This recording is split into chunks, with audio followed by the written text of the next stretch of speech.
Hey men, this night we start with something a touch seedier. The dirty, gaslit world of Victorian London. A town of grand ambition, commercial marvels, and soul-crushing poverty.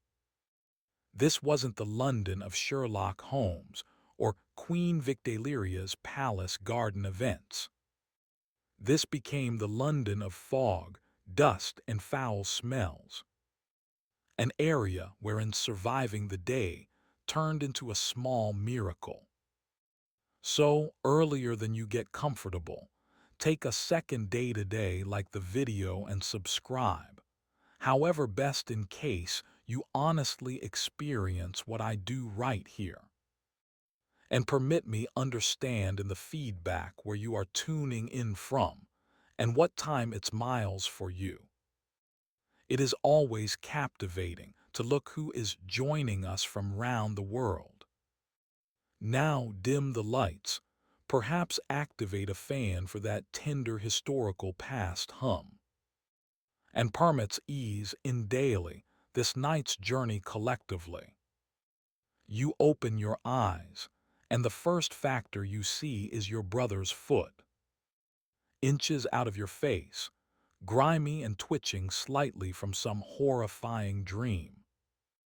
Welcome on your one and best room. It is now not a bedroom. It is no longer a reciting room. It's the room. And it is the whole thing.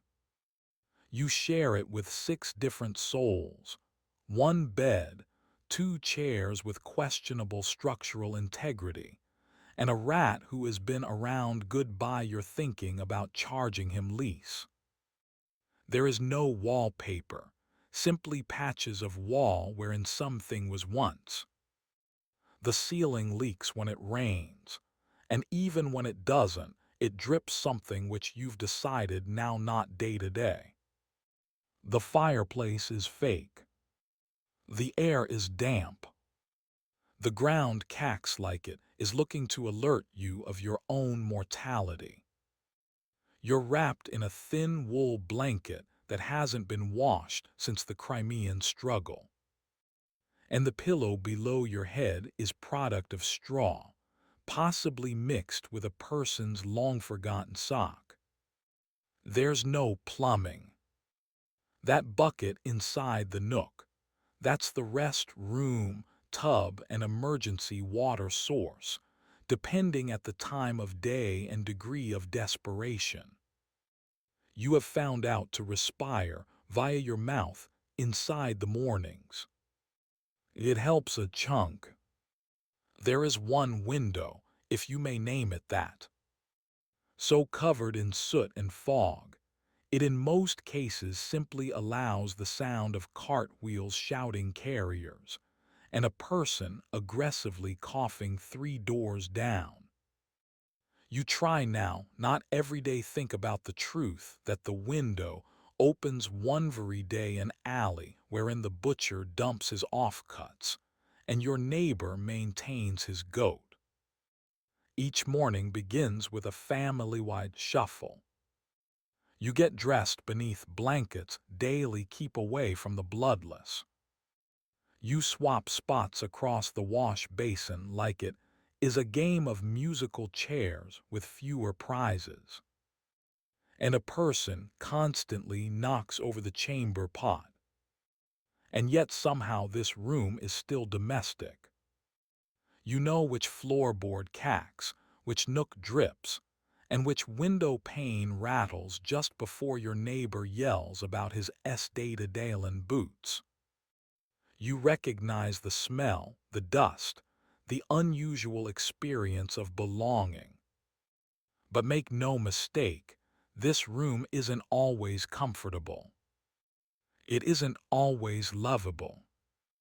It is a place that prepares you for the day outdoor by making you suffer a touch earlier than you even leave. And agree with me, the streets won't be kinder. You stumble out to the front door, nevertheless blinking sleep from your eyes and clutching half a crust of bread, And right now stroll face first into a wall of choking fog. But this isn't always the romantic candle-lit haze they write about in novels. No, this is London's notorious Pa Wonderful. And it's like looking to breathe through a chilly crammed sock. The sky is gray, the street is gray, the air is gray. You can't see the give-up of your very own arm. And you are pretty sure it is a lamp submit beforehand, or possibly a horse. May want to cross both manner. This fog isn't just weather. It is murderous. Shaped by the happy marriage of business coal smoke and herbal mist. It clings every day the entirety. It seeps in every day your lungs, coats your throat, and offers your garments that signature London look, soot-streaked and mildly flammable. You cough, anybody coughs. It is part of the neighborhood soundtrack, like church bells and clattering hooves. Youngsters hack like lifelong people who smoke. Vintage men cough, so every day they rattle home windows. And daily, nicely, they advocate shifting every day the countryside. That's day-to-day recommendation if you personal land and your very own lungs. The scent is a complicated bouquet. Chimney soot, sewage vapor, horse manure, and remaining night's overcooked cabbage. If perfume makers bottled this, it might be day-to-day odd urban distress. And it receives in every day the whole lot. Your hair, your bread, your one great blouse you put on everyday funerals and process interviews. It's all stained with the fragrance of development. The worst element, no person surprised. Human beings pass about their day blindly, literally. Street lamps burn all day lengthy, and nevertheless don't help. You hear someone journey in the alley subsequent, every day you and someone else swear as their umbrella disappears, in every day the mist like a ghost deliver. At night it receives even thicker. The fog curls through door cracks. It blankets the tenements. And in case you don't maintain a candle lit, you may walk straight in every day the fire or worse, your neighbor's lap. So sure, the air in Victorian London does not simply choke you. It manufactures you, smokes you, and dares you every day preserve breathing. And you have not even reached the road marketplace, but you've made it away from bed, from your smoke-soaked HVAL, and down in day-to-day the day's gray beginnings. Now your belly groans. Time for breakfast. Besides, breakfast in Victorian London is less of a meal and more of a ritual in lowered expectations. If you're part of the working magnificence, and also you nearly surely are, breakfast isn't always eggs or day-to-dayest or a hearty pile of bacon. It is a crust of bread that would double as a roof tile. Perhaps some porridge if the oats weren't eaten by means of the rats in the cupboard. And tea. Continually tea, now not as it's comforting but because it's boiled. And whatever that's been boiled probable might not kill you. Milk only if you can manage to pay for it. And even then, it is a bet. It is probably watered down or worse. Preserved with formaldehyde with the aid of enterprising providers who think toddler secure is a loose tenet. Sugar is luxurious. Butter a legend. Jam. most effective in case your aunt died and left you a few in her will. In case you're fortunate enough daily paintings in a manufacturing unit or live close to a bakery, you would possibly sniff heat bread at the air. Don't get excited. This is not your bread. It really is someone else's breakfast, possibly belonging every day a person with a hat and a remaining call on his door. And if you're simply down in your good fortune, an orphan, an everyday work widow, or just a person who misplaced their task every day a gadget, you may locate yourself queuing at a workhouse for a ladle of grayish GRL. It is warm. It's fit to be eaten. This is about the kindest aspect one can say. Avenue companies would possibly provide fried potatoes or antique meat pies, but beware. The beef is unidentifiable, the oil historical, and the chances of intestinal remorse excessive. Nonetheless, the odor is oddly inviting. When you're ravenous, the whole thing smells like desire. You eat quick status, wrapped for your coat like a cloak of denial. There's no eating room, no smooth morning track. Just cold fog, clanging wheels, and the distant sound of someone already yelling about Daylight coal. And now, belly's only half a full and spirits never. It is time day-to-day step in daily the real monster. The streets of London. Welcome every day the streets of Victorian London. A sprawling, chaotic organism pulsing with smoke, dust, and distress. Each step you are taking is a calculated hazard. And the road does not care if you're past due for work, or simply looking to pass the street without being trampled day-to-day loss of life. First things first, there are no sidewalks. Or if there are, they're so slim, cracked, and crowded that the use of them is a polite idea, now not a safety guarantee. The main road is a mucky battlefield of hoof-beats, wagon wheels, and ankle-deep sludge. Horse-drawn carts barrel past at terrifying speeds. Carriages clip corners. One false move, and you're face down in a puddle that smells like something died in it, due to the fact something possibly did. Now mind the gutters. They run down the center of the road, carrying all the city's discarded glory. Rotting greens, lifeless rats, coal ash, the contents of chamber pots dumped from upstairs home windows, and the occasional shoe foot optionally available.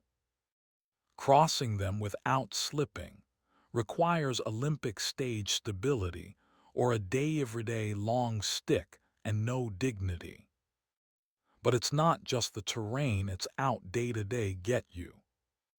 It's the human beings day-to-day-o.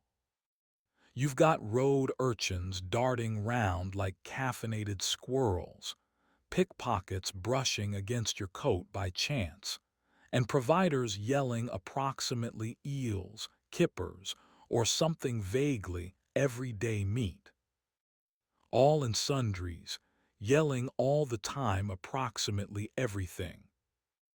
There also are the coppers seeking to look important while ignoring maximum of what is happening around them. If a person gets stabbed, they'll sooner or later wander over, assuming the shift hasn't ended, or they have not been bribed everyday appearance the alternative way. The air nevertheless thick with smog, now flavored with horse manure and pipe smoke. And inside the distance, you listen the bells of St. Pause. Or perhaps it really is simply your ears ringing after someone shouted to your face, approximately chimney soot. Oh, and if it rains, which it does, often the streets grow to be rivers of dust. No person gives an umbrella.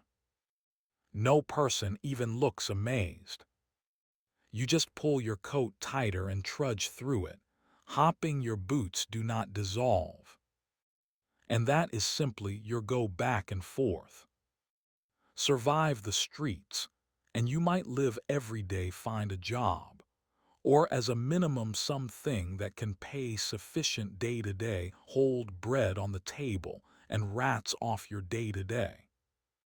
You've got navigated the sewers masquerading as streets, dodged horses and hooligans, and now it is time every day make your living if the town allows it. In Victorian London, a process is not a identify. It's a check of patience, a way day-to-day slowly collapse at the same time as clinging every day the phantasm of balance. In case you're a person, you is probably fortunate enough day-to-day land paintings in a factory 12 daily 16 hours a day. 6 days per week for wages that would not feed a properly behaved cat. The noise is deafening. The air is full of soot, steel shavings, and remorse. In case you lose a finger within the device, don't worry. There are 20 youngsters lined up in the back of you, ready day to day take your spot. Do not fancy equipment. Attempt bricklaying or hauling coal, or operating inside the docks, wherein your again gives out through 30, and your tooth fall out via 40 if you stay that long. Women, you're scrubbing floors, washing other humans' laundry till your arms dissolve, sewing beautiful danes until you forget what daytime looks as if, considering pennies. And whilst those options run out, there may be continually the street. No sick depart, no safety, and no sympathy. Maybe you are a chimney sweep or a mudlark digging through the Thames at low tide, searching out scraps of rope, nails, or bones every day sell. The scent is free. The dysentery additionally included. Or possibly you've landed in a workhouse, that magical institution in which the destitute are helped by means of being labored every day the bone in trade for meals, so bland it looks like a punishment. You are not right here daily thrive. You're here every day, now not die daily oh loudly. Jobs come and move. Infection does not. Damage means hunger. There is no workers' comp, no medical health insurance, and no HR department. Only a foreman yelling at you to raise quicker, breathe quieter, and everyday bleeding on the device. And heaven forbid you whinge. There is usually someone extra desperate in the back of you, inclined day-to-day paintings for even less. Competition is fierce, and compassion is scarce. So yes, you're employed, but don't get every day-o excited. In Victorian London, a job does not pull you out of poverty. It simply offers you something day-to-day do while you are in it. In Victorian London, youth is not a time of innocence. It's a brief window before your back offers out, and your lungs fill with soot. In case you're small enough daily healthy internal a chimney, congratulations. You are taken into consideration employable. Forget everydays and bedtime, every day stay every day. By the time you are 5, you are already running. 6. If your dad and mom are merciful, school is a luxury. Work is your future and your present. You might be a chimney sweep, crawling via slender flue, scraping out soot even as praying you don't get stuck. If you scream, they will poke you with a stick. In case you everyday shifting, they'll expect the worst and keep going. Or possibly you're a in-shape female, dipping wooden sticks in daily white phosphorus that toxins your jawbone till it glows in the dark and finally falls off. The pay a few pence, the hazard bone loss of life, a captivating trade-off. Some children are mudlarks scavenging through the everyday poisonous sludge of the Thames at low tide, seeking out nails, rope, whatever remotely sellable. You emerge soaked, freezing, and in all likelihood inflamed with something Victorian technological know-how hasn't even named, but others hawk newspapers on the street, shout about roasted chestnuts they can't have enough money, or run messages for pennies. You run fast, steer clear of daily, and wish today isn't always the day you're trampled by a horse or beaten for searching the wrong manor at the wrong guy. Manufacturing unit paintings, this is the dream. Interior, steady hours, simply forget about the amputations. Children clean below warring machines, often at the same time as they may be still strolling. You analyze rapid, otherwise you lose a hand. No safety equipment, no days off, no sympathy, just sweat, noise, and an ever-present adult barking orders. And if you're an orphan, the arena would not owe you whatever. Workhouses, the road, or worse. Some are sold in daily carrier, others vanish, absorbed in everyday the fog. A footnote in a person else's story. In the eyes of Victorian industry, children are cheap, obedient, and disposable. Youth isn't Severdalen. It is surely in no way offered. And yet some way they live to tell the tale.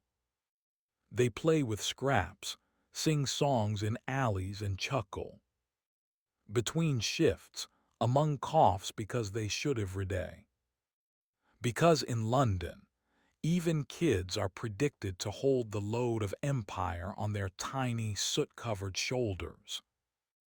If you notion surviving Victorian London changed into difficult as a person, try doing it as a woman. You figure all of the time. And no, you don't get applause or medals. You get calluses, exhaustion, and a society that expects you to smile at the same time as your backbone collapses.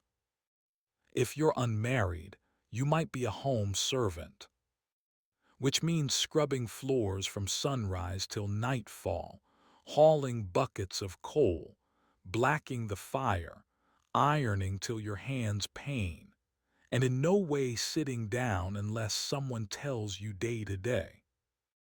You devour final, you sleep within the attic. And if the master receives handsy nicely, you day to day sense grateful apparently. Married. It truly is now not better. It is double obligation. You easy your home, probably a single filthy room, raise kids, usually several, cook with not anything, stitch the entirety, and manipulate the complete household budget with 3 shillings and a prayer. And then perhaps you're taking in laundry from richer families, boiling, scrubbing, wringing, repeating just day-to-day bread. Some ladies day-to-day seamstresses, sewing shirts in poorly lit corners for 14 hours an afternoon. It pays pennies. It ruins your eyesight, and in case your arms bleed on the material, you lose the task. And then there is the suit factories, in which white phosphorus eats through your jaw quite actually. You start with a daily toothache and give up with a rotting face. Management says it is your fault for chewing gum, when none of that will pay enough, or while you're widowed, orphaned, or just unfortunate, the street becomes the simplest option. Sex paintings is prison, unofficially not noted and socially condemned. You might make sufficient for meals and rent, or you may get arrested, attacked, or worse. Protection most effective if you be counted wool, gloves, and success. Women in Victorian London are predicted day to day be quiet, easy, obedient, and continually busy. You are the ethical middle of the house, even though the home has no floorboards, no warmness, and no future. There aren't any rights, no maternity go away, no safety net. Simply different girls, day-to-day kind, every now and then cruel, looking to survive the equal nightmare. However come what may they do, with grim willpower, whispered jokes and backs bent by using centuries of unpaid labor. And nonetheless, they locate time, every day comfort their children, and sweep your doorstep due to the fact a person has daily.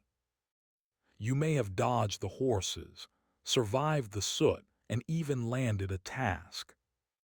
However, in Victorian London, you can't evade sickness. It is anywhere.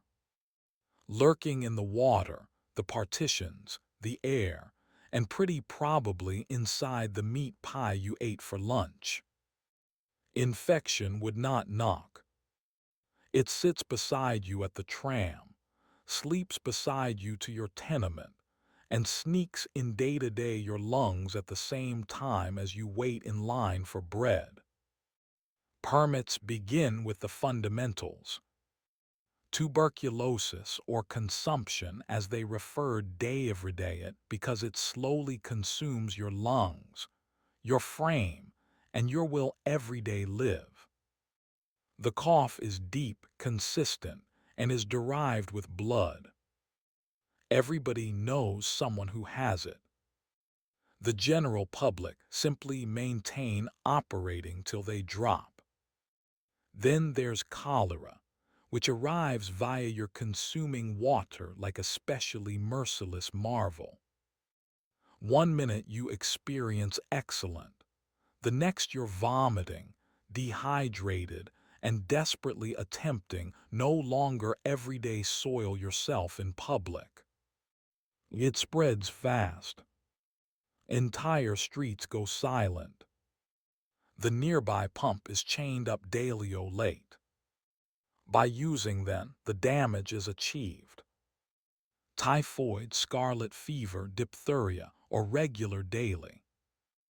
Each has its personal persona, but they all share one element in not unusual. They hit the negative the toughest. In case you cannot afford a day-to-day, and you cannot, you are left with herbal remedies, self-made pick-uses, or the magical recuperation houses of hope. Of course, there is usually laudanum, a liked combination of alcohol and opium, offered over the counter. You have got a fever, take laudanum. Cramps, laudanum. Grieving the dying of your 8th baby. Double dose. You may still die, however you may die very comfortable. And what approximately the daily? Nicely, they suggest nicely sometimes. However, medicine is still guessing with Latin. Leeches are nevertheless in fashion. Surgical treatment is completed without gloves. Antiseptics are a twinkle in Leicester's eye. Your odds with a road barber aren't plenty worse. Sickness would not discriminate. However, your residing conditions help it select you quicker. No sanitation, no airflow, 10 people day-to-day a room. It is an ideal breeding floor for microbes, misery, and mold. In Victorian London, if something would not kill you fast, it will kill you slowly. And in case you're by some means still upright, time daily top off your water. You're sweating via your soot-stained shirt, your lips are dry, and your throat feels like it's been sandpapered by way of coal dust. Time for a drink. Sure. But in Victorian London, water isn't your pal. It is a loaded piecemeal with a porcelain cope with. Let's begin with the Thames, the lifeblood of the metropolis. It's also the rest room, the commercial unload, the animal graveyard, and only for right degree, the town's major ingesting water source. Imagine a stew of rotting greens, chemical runoff, useless puppies, human waste, and expired fish flowing proper past Westminster. Now pour a cup and say, cheers. Do not worry, the water business enterprise says it's filtered. That means it is surpassed through a mesh of gravel. Wishful questioning and probable a person's old boot. If you stay in a operating magnificence neighborhood, your tap might come from a public pump down the street that you proportion with 200 acquaintances and 3 close by factilities. And the worst element, you may not even comprehend it's deadly until it's day-to-day overdue. Cholera loves bad water. So does typhoid. They swim freely through the pipes like microscopic sharks. Whole families are taken out within days. A shared bucket, a misused chamber pot, a touch from the incorrect pump, and your headline fabric, in case you're fortunate. Bathing. Now this is cute. The majority don't have bathtubs. If you're center class, you might share one with the own family as soon as per week.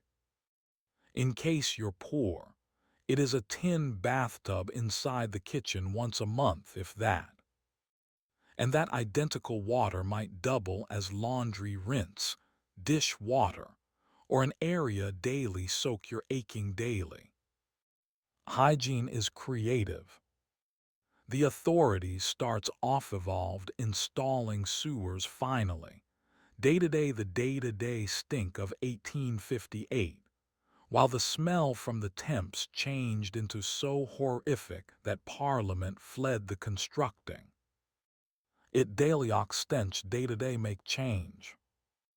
Till then, you boil your water when you can, or drink beer, the safe Victorian beverage for youngsters and adults alike. Weak, warm, and barely fizzy with salvation. So yes, in Victorian London, you could die from a glass of water. The trick isn't always simply averting thirst. It's heading off where the thirst takes you. You have tried honest paintings. It is long, filthy, and slightly pays sufficient day-to-day the day before today's bread. The water may kill you. The factory genuinely will. And the least colessive does not take IUS. So what's left? Crime. And in Victorian London, it is not just an act. It's a profession path. Start small. Perhaps you are a pickpocket or a dipper, as the slang goes. You combination in day-to-day crowds close to the markets, bump a person gently, and vanish with a pocket watch or coin handbag. Charles Dickens made Oliver Twist well known, but the real existence versions failed to get musical numbers. They were given dispatched day-to-day Newgate Prison or shipped off everyday Australia. In case you're a woman, you may everyday offense, shopping for and reselling data-dalen goods in again alleys underneath layers of shawls and misdirection. Or maybe you run a twilight house in which pickpockets drop their loot before the bobbies come sniffing, feeling bold, turn out day everyday accoster swindler, promoting bruised fruit or watered-down milk from a rickety cart, disappearing earlier than lawsuits trap up. Or attempt your hand at forgery, card hints, or the usually popular three-card Monty, a quick speak-me scam with a quicker getaway. And in case you've surely were given guts, there is continually housebreaking. Wreck into a warehouse, a trader's keep, or in case you're desperate, a church. You may find something treasured. You may also discover a constable with a Billy membership and no bedtime. The police pressure exists. However, they are underpaid, underneath manned, and often 2 steps in the back of. Plus, you may bribe the proper officer in case you know the machine. And let's face it, you probably do. Crime syndicates in London had been shockingly organized. A few had Teradata diaries, code words, and complete recruitment pipelines. Then there's the resurrection guys, body snatchers who dig up sparkling graves daily, sell corpses everyday clinical colleges. It is ugly. It is illegal. It can pay better than stitching butt data danes. Of course, the outcomes are actual. Get stuck and you can be flogged, branded, jailed, or worse, transported every day a penal colony. However, if the opportunity is ravenous on a cold street, properly, danger has a positive attraction. Because in Victorian London, morality comes 2D day-to-day starvation. Crime isn't always the alternative of labor. It's far work. And for many, it's the only process that hires. Let's say you've stuck something. A cough, a fever. Perhaps your leg's been run over with the aid of a transport cart. Time to see a daily. A suitable success. Due to the fact in Victorian London, medication is much less recovery science and more innovative improvisation with sharp steel. Every day are obtainable, sure. A few even wear coats. However, until you're wealthy, your first day-to-day isn't always a day-to-day. It's a chemist wherein the therapy for every disease is a small bottle of laudanum. Opium in liquid shape. Perfect for anything from a sore throat, everyday existential dread. It might not treatment you, however you will daily worrying. Cannot have the funds for a chemist. Perhaps there's a barber medical professional down the road. Yes, a person who cuts hair and also amputates legs. If your wound is inflamed, he will saw it off. No anesthesia, no antiseptic, just a keep on with chew, and a bucket day-to-day scream in everyday. And do not even consider hospitals. They're overcrowded, poorly ventilated, and odor like old bandages and lost wish. The devices aren't sterilized. Surgeons wipe their arms on aprons between sufferers. Germ concept exists. However, many nevertheless suppose disorder is due to terrible air and ethical failure. If you live to tell the tale, the remedy, contamination may additionally finish the process. A splinter can daily a loss of life sentence. A day-to-day, it is 2 days from sepsis. And toddler birth nicely. Girls move in with pain and come out with a toddler or a gravestone, now and again both. Clinical textbooks are full of self-belief and wrong guesses. You is probably prescribed bleeding, mustard plasters, or a slight electrocution every day stimulate the humors. They stability the frame by draining it mainly of blood, money, and hope. There are some progressive, every day with new thoughts. Cleanliness, hand washing, maybe even antiseptics. However, they're usually mocked by means of their peers. After all, how dare everybody imply that a gentleman daily's arms convey germs? So, what do most of the people do while unwell? They wait. They sip natural tea. They light a candle and lie very still. Due to the fact each treatment incorporates a threat, and recovery frequently feels extra unintentional than intentional. You don't go to the day-to-day daily get higher. You cross due to the fact you've got run out of other alternatives. And once in a while, just once in a while, you come out alive. The sun units, the gasoline lamps flicker daily life, and the fog thickens like a shroud. You may think the city calms down at night, but this is Victorian London. When the light fades, the actual dangers pop out. Forget about secure firesides and quiet evenings. The streets belong daily shadows, and they're no longer empty. The gas mild slightly cuts via the mist. Everything is a silhouette.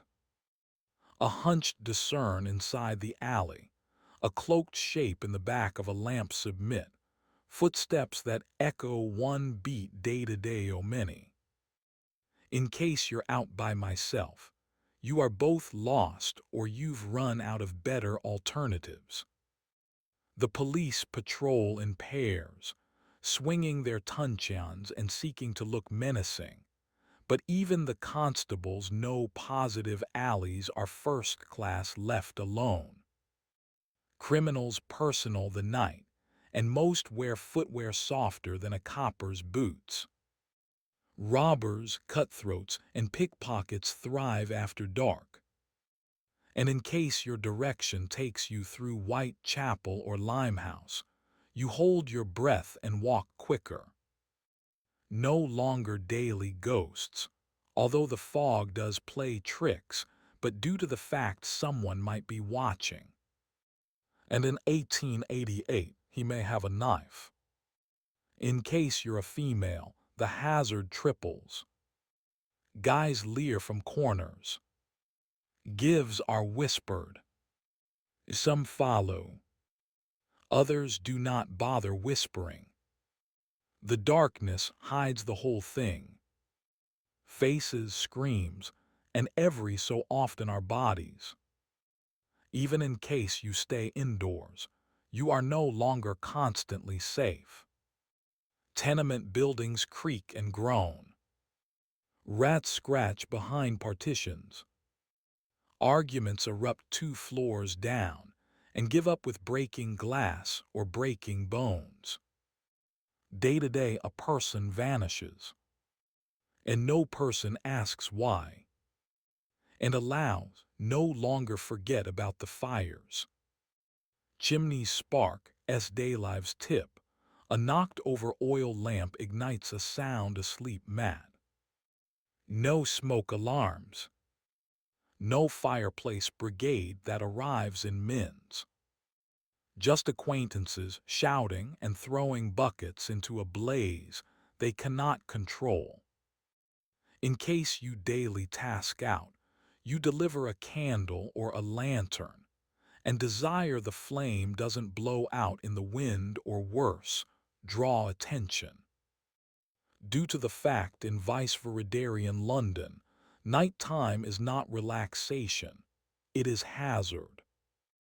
The terrible do not sleep peacefully. They sleep light, one eye open, one ear tuned every day the creak of stairs. And for many, morning is simply something day-to-day continue to exist every day. The morning arrives, or as a minimum you assume it does, due to the fact in Victorian London, light isn't a lot visible as guessed at via the thick, suffocating smog. It rolls in like a receding factor, a gray, greasy mist manufactured from coal, smoke, fog, chimney ash, and the weary length of 1,000 overworked boilers. It wraps around homes, slinks in daily cracks, and settles on your lungs like a squatter who refuses to depart. You cough once more. You in no way honestly estate-adaped. The smog irritates your throat, clings in your pores and skin, and makes your eyelashes feel sticky. All people coughs. It's a part of the day-by-day soundtrack together with the church bells, the clip-clop of hooves, and someone yelling about turnips. You wipe the windows. The material comes away black. You wash your hands, the water turns gray. Your garments, regardless of how frequently they are scrubbed, always odor faintly of smoke and depression. Even your curtains are stained with soot. They hang heavy and stiff, like they have got visible day to day. You reflect on consideration on starting the window. Then you daily what is outdoor. Greater smoke, more dust, and the smell of 12 chimney fires combating for dominance. The worst of it. This is regular. Londoners live in an everlasting twilight. The solar is a rumor. People squint every day read. Youngsters grow pale. Plants on window sills die of asphyxiation. And don't even consider drying laundry outside, except you experience sporting soot-stained shirts with a touch of arsenic.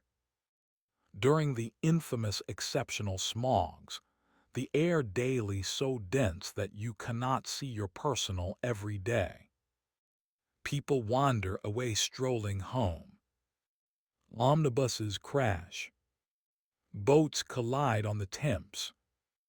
In 1873, one fog lasted for 5 straight days and left over 270 human beings lifeless.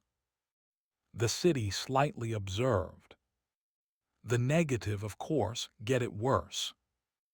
Their fires burn cheap, grimy coal, their partitions are skinny, their lungs weaker.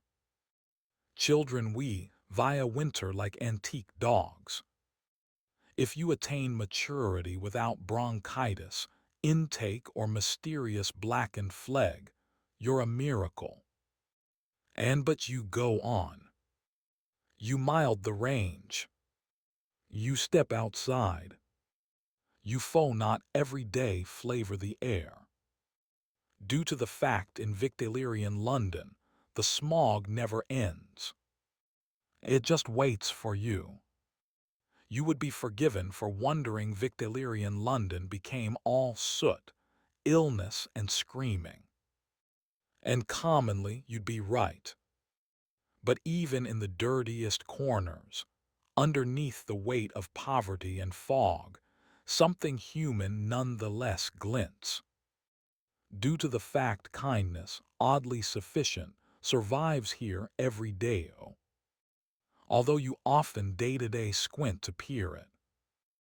You might spot it within the shared loaf of bread, exceeded quietly between neighbors, when one circle of relatives runs out earlier than payday. Or within the lady who offers her remaining halfpenny, day-to-day, a barefoot toddler with bloody day-to-day. There's no reward, only a nod and perhaps a grin, uncommon and treasured. Even within the darkest places, the tenements, the alleys, the workhouses, humans' appearance out for each different. Now not continually, no longer perfectly, however often enough daily prove that the metropolis hasn't damaged them absolutely. A mom shares her hot brick on a freezing night time. A chimney sweep allows a new boy no longer get stuck on his first climb. A deaf guy gives his boots daily a person who nonetheless has the energy everyday paintings. These are not grand gestures. They may be small, quiet, but they matter extra than gold in an area in which hope is a rationed luxury. The pubs assist day-to-day. They may be loud, pungent, overcrowded, and in reality critical. It's wherein human beings gather day-to-day sing, everyday funny story, every day drink away their bruises and their sorrow. You might not have enough money meet, however you may share amusing over watery ale. Even the street performers, the penny dreadful sellers, the blind fiddler on the nook, they all form a type of patchwork comfort, reminders that not the entirety in the city is out every day hurt you. Kindness here isn't always naive. It is practical. It's born of shared struggling. Because while the system forgets you, while the wealthy fake you don't exist, your simplest safety net is every different. And so despite the entirety, the dust, the fever, the fog, humans still love, still marry, nevertheless raise children, nevertheless desire. Due to the fact if you may discover kindness in the gutter, a warm hand inside the bloodless, a crust of bread, a half of the lobby, then perhaps the city hasn't gained. Now not but.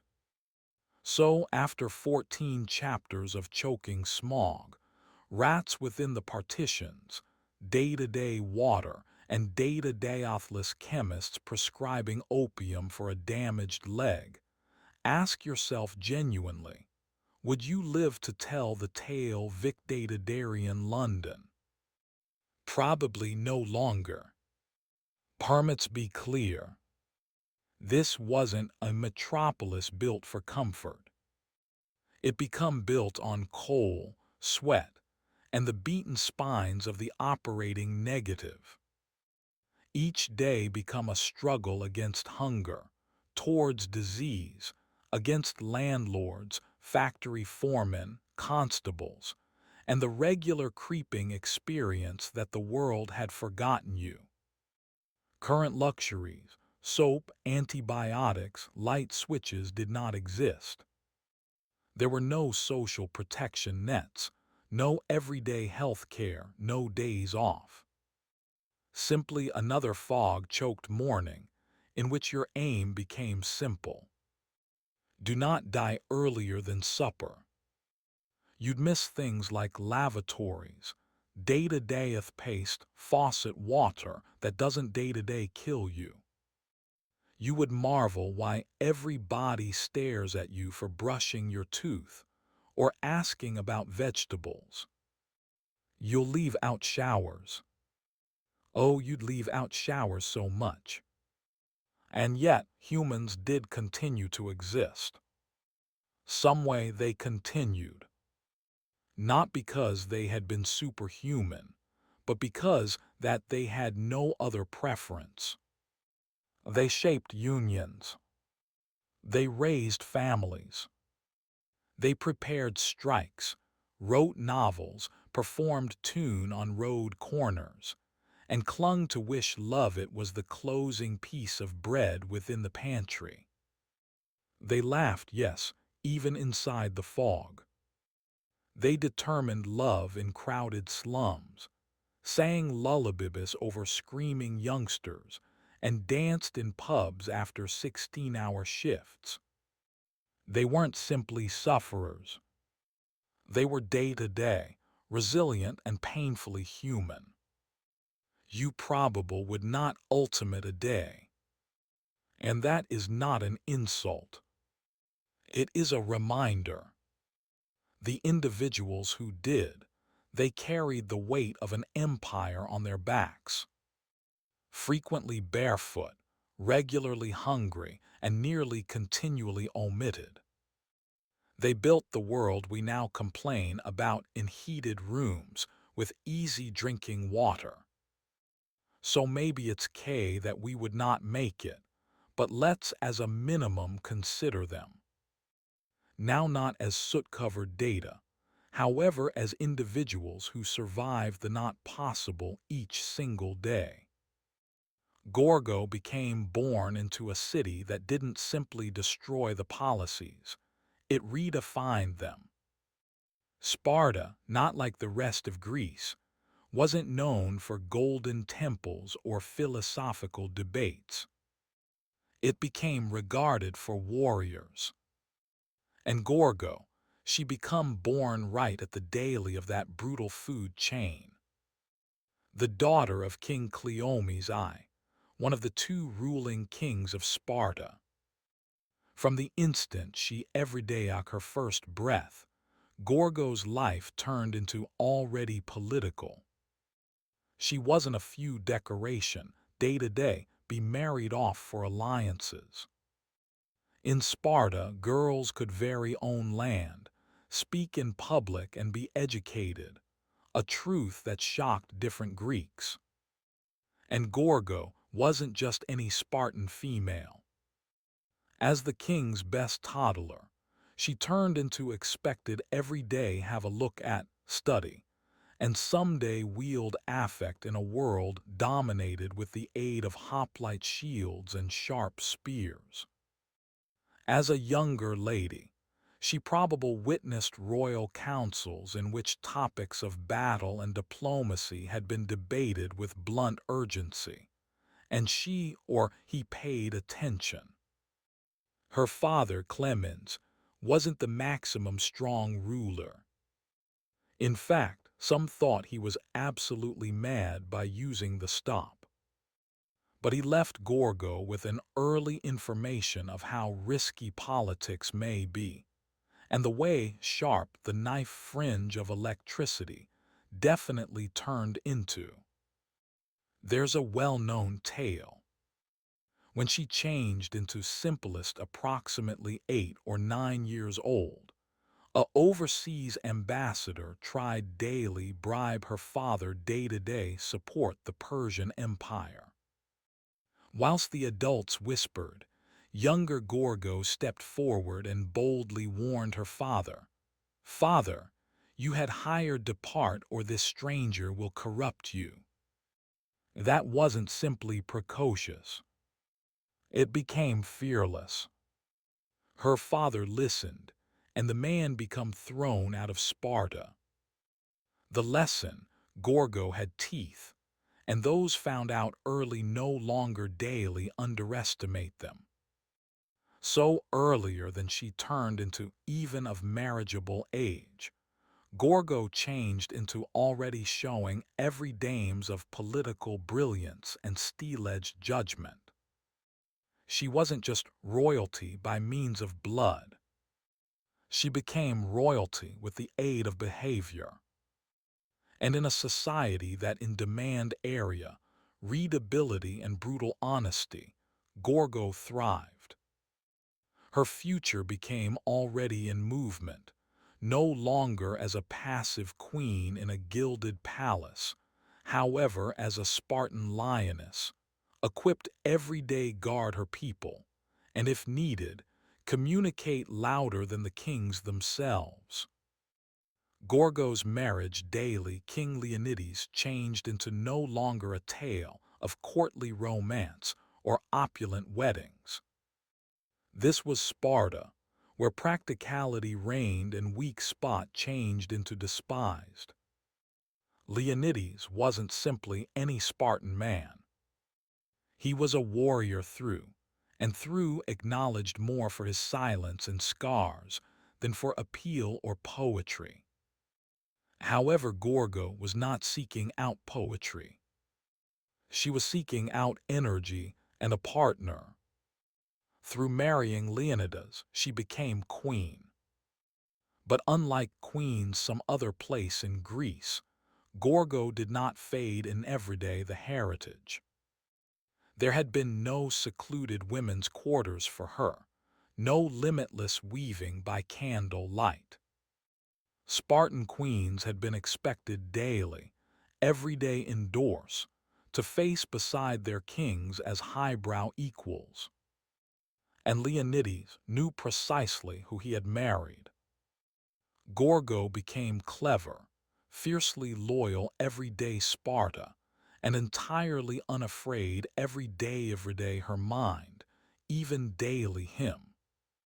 Their partnership turned into built on mutual respect. In the famously Tour style in their humans, they possibly spoke few words, but every word counted. Gorgo, raised inside the hearth of politics considering formative years, probable suggested Leonides on diplomatic tensions, Persian threats, and internal Spartan rivalries. Even as different Greek ladies have been hidden from public lifestyles, Gorgo helped form Spartan policy from in the palace partitions and past. Certainly, one of her maximum mythical moments got here for the duration of the build-up, every day the Persian invasion. As tensions with Xerxes grew, Leonides prepared every-day march north together with his small military of 300 Spartans. Before he left, Gorgo, now a seasoned political thoughts, wasn't overcome with tears or begging. Rather, she offered him simply 6 chilling words. Come lower back with your protect or on it. That wasn't just a farewell. That changed into an order. It changed into the remaining Spartan command, reminding her husband that death in honor turned into ultimate, everyday lifestyles and shame. If he couldn't win, he turned into everyday die standing. And Leonides did.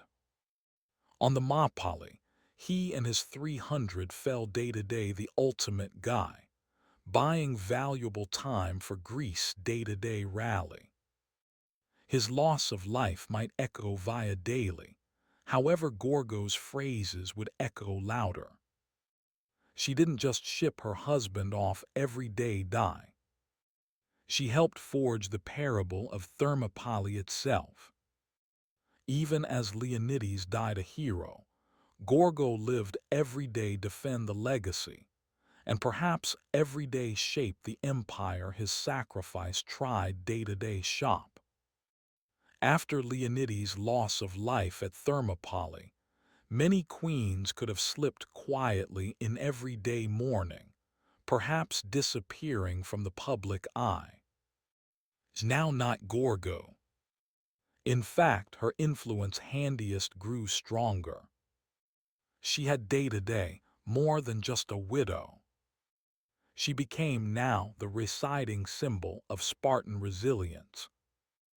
And even as statues have been built for the fallen, Gorgo have become a living reminder of why they fought in the first location. With Leonidas long past, Sparta became prone, no longer simply militarily but politically. The conflict with Persia nevertheless raged. Alliances were fragile, and tensions ran excessive throughout the Greek global. In this chaos, Gorgo acted as each guardian and strategist. Even though we do not have particular records of her political maneuvers, numerous ancient resources, along with Herod Auditus, make it clear. When subjects of diplomacy or internal threat arose, Gorgo became consulted. She wasn't just protected, she became relied on. One tale tells of a hidden message dispatched every day the Spartans on a wooden tablet. The textual content had been scraped away and changed with wax every day disguise its contents, a warning about Persia's coming invasion. The men of the Spartan courtroom were baffled. But Gorgo, lightly assessing the extraordinary tablet, instructed them daily scrape off the wax. Below it, the unique message discovered the dire information.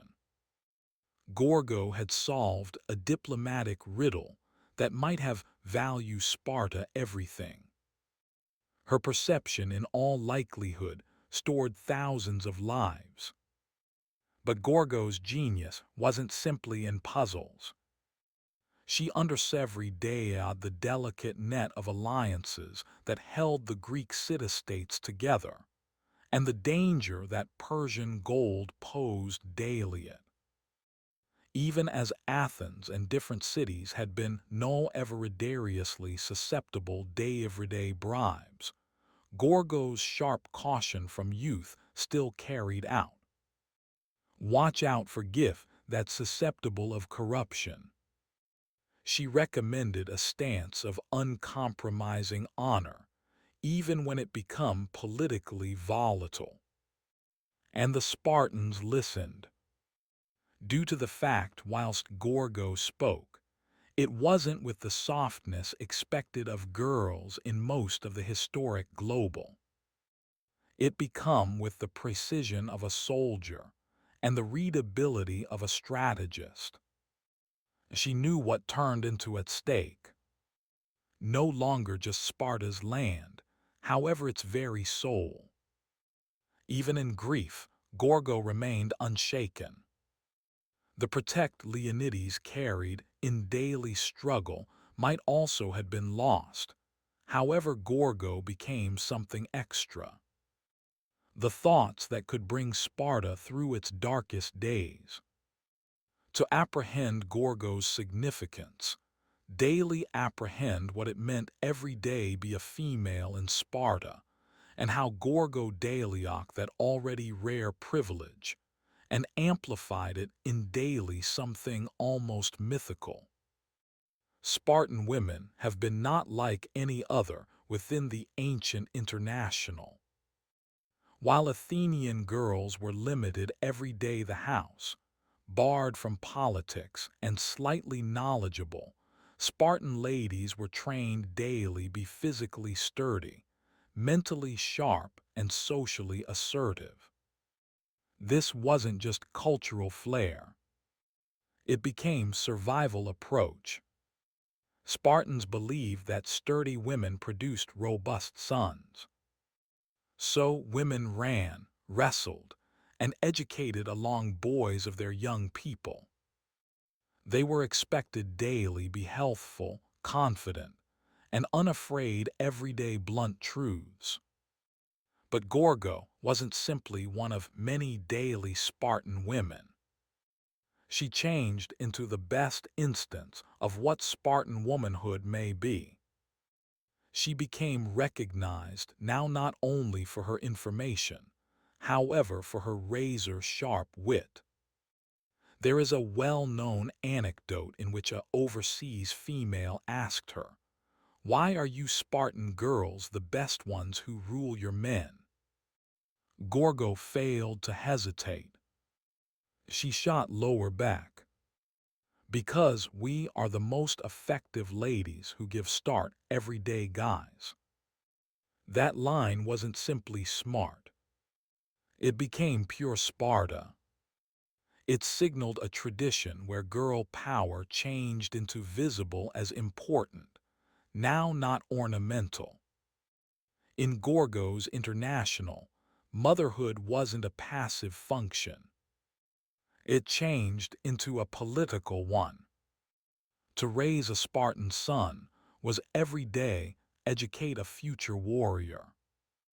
And for Gorgo, elevating her very own son, Plerchus, who would every day be king after Leonides, was an act of devotion, not simply day-to-day family, however every day the complete Spartan state. She in all likelihood oversaw his early schooling, surrounded him with the values of honor, sacrifice, and discipline, and instilled in him a love not for glory, however for obligation. Yet Gorgo never flaunted her strength. She failed to want daily. Her voice carried weight precisely due to the fact she used it sparingly and constantly with precision. She wasn't a ruler in name, but a force in truth. At the same time as Sparta remained a twin monarchy led with the aid of men, Gorgo's presence ensured there was usually a keen-eyed strategist looking from in the back of the throne.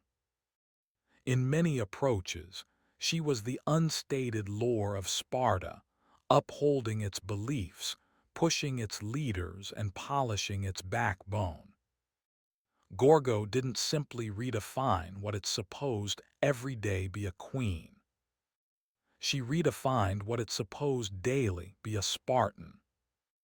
The demise of Leonides at Thermopylae was a seismic moment, no longer simply emotionally, however politically. He had turned out day every day a martyr for all of Greece, an image of resistance in opposition to Persian tyranny. But Sparta could not have the funds for everyday weep for long. Warfare was still raging, and the decisions made inside the months that observed might determine the destiny of the complete Greek world. And even as Gorgo held no legitimate rank, her affect did not vanish together with her husband's body. Along with her son Plerchus, nonetheless a minor, a regency needed to be established. At the same time as historic records do not listing Gorgo as a formal regent, we can be positive she had a position in guiding his training and shaping the political selections made in his name. This wasn't a time for grieving mothers. This became a time for bloodless calculation. The Persian hazard turned into still looming, and Greece changed into deeply divided. Athens wanted daily combat on sea, Sparta on land. Cohesion became fragile. It was likely during this crucial length that Gorgo have become something of an unofficial advisor day-to-day the Spartan Gerousia, the Council of Elders. She undersevered each Persian foxy and Greek delight. And greater importantly, she undersevered day-to-day balanced Spartan honor with sensible survival. Sparta could not manage to pay for daily be reckless, nor ought to it find the money for daily appearance susceptible. Gorgo had visible what unchecked ambition did daily her father, Clemens, and she had learned how day-to-day the tightrope of energy. She could were present as Sparta debated its subsequent steps. Whether every day march north again, whether every day devote troops every day the naval warfare of Salamis, or whether or not every day shield the Peloponnese and permit the rest of Greece fend for itself. Those have been not smooth choices, and that they have been being made via men who had simply lost their king in a blaze of glory. Gorgo's presence, rational, emotionally managed, and deeply patriotic, may also had been the anchor Sparta wished. There is no record of her giving orders, but there did not need every day be. Spartan queens led via instance, now not decree. Her mere survival, her unshaken presence, became itself a type of management. In a city obsessed with honor, Gorgo had already established that she could carry the shield. And now, without Leonidas, she carried the reminiscence of his sacrifice in daily, every political decision that observed. As the conflict in opposition to Persia raged inside the years past, Gorgo's function subtly shifted.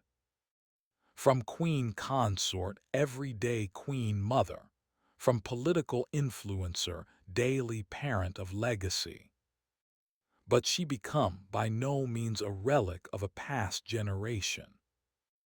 Gorgo remained a living embodiment of Spartan ideals, a presence so formidable that even without a crown or battlefield, she nevertheless commanded interest.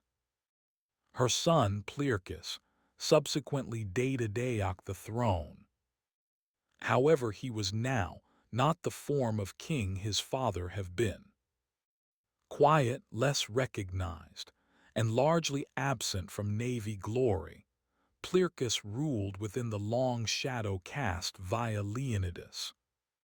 And behind him, still looking, turned into Gorgo, the lady who had raised him, fashioned him, and ensured he undersevridead what it's supposed to hold the blood of a hero.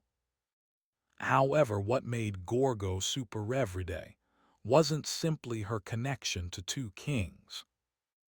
It became her mind, her recognition, and the uncommon fact that she appears by means of call in multiple historical sources. Something extraordinarily unusual for women in classical day-to-day. Herodotus, the so daily father of every day his day every day, mentions her more than once, praising her intelligence and recounting her capacity day-to-day clear up riddles and navigate political threats. In a global where girls had been often anonymous shadows, Gorgo Deliad out now not as a delusion or a lover or a tragic figure, but as a thoughts daily be reckoned with. She turned into, in lots of ways, the embodiment of what Sparta desired every day agree with about itself. A society wherein even women had been sturdy, wise, and prepared every day protect their hometown at any fee. Gorgo did not want everyday combat with a spear. She fought with words, with suggest, with unwavering clear up. Her contributions were not made on dusty battlefields. However, in war councils and private conversations, in elevating a king and maintaining a kingdom emotionally intact during its darkest hours.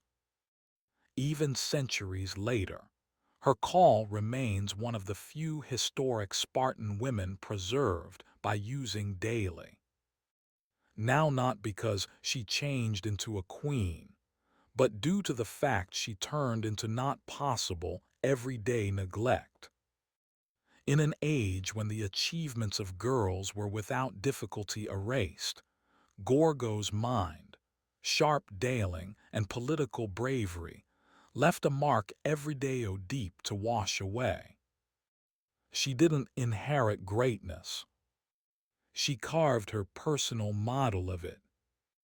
And Sparta, brutal and uncompromising as it became, loved her for it. Sparta prized few matters: silence, electricity, and discipline. However, Gorgo managed day to day make her voice considered one of its sharpest weapons. She failed to communicate regularly. However, when she did, her words were remembered for centuries. She was case in point that in a tradition where phrases were treasured, the right ones ought to echo louder than shields clashing in battle. Gorgo changed into a grasp of Spartan wit, a form of verbal warfare all its very own.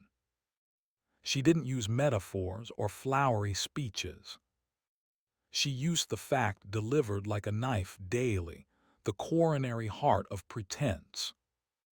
Considered one of her most quoted responses came whilst a foreign woman asked, "Why are Spartan women the most effective ones who rule their men?" Gorgo's reply became legendary.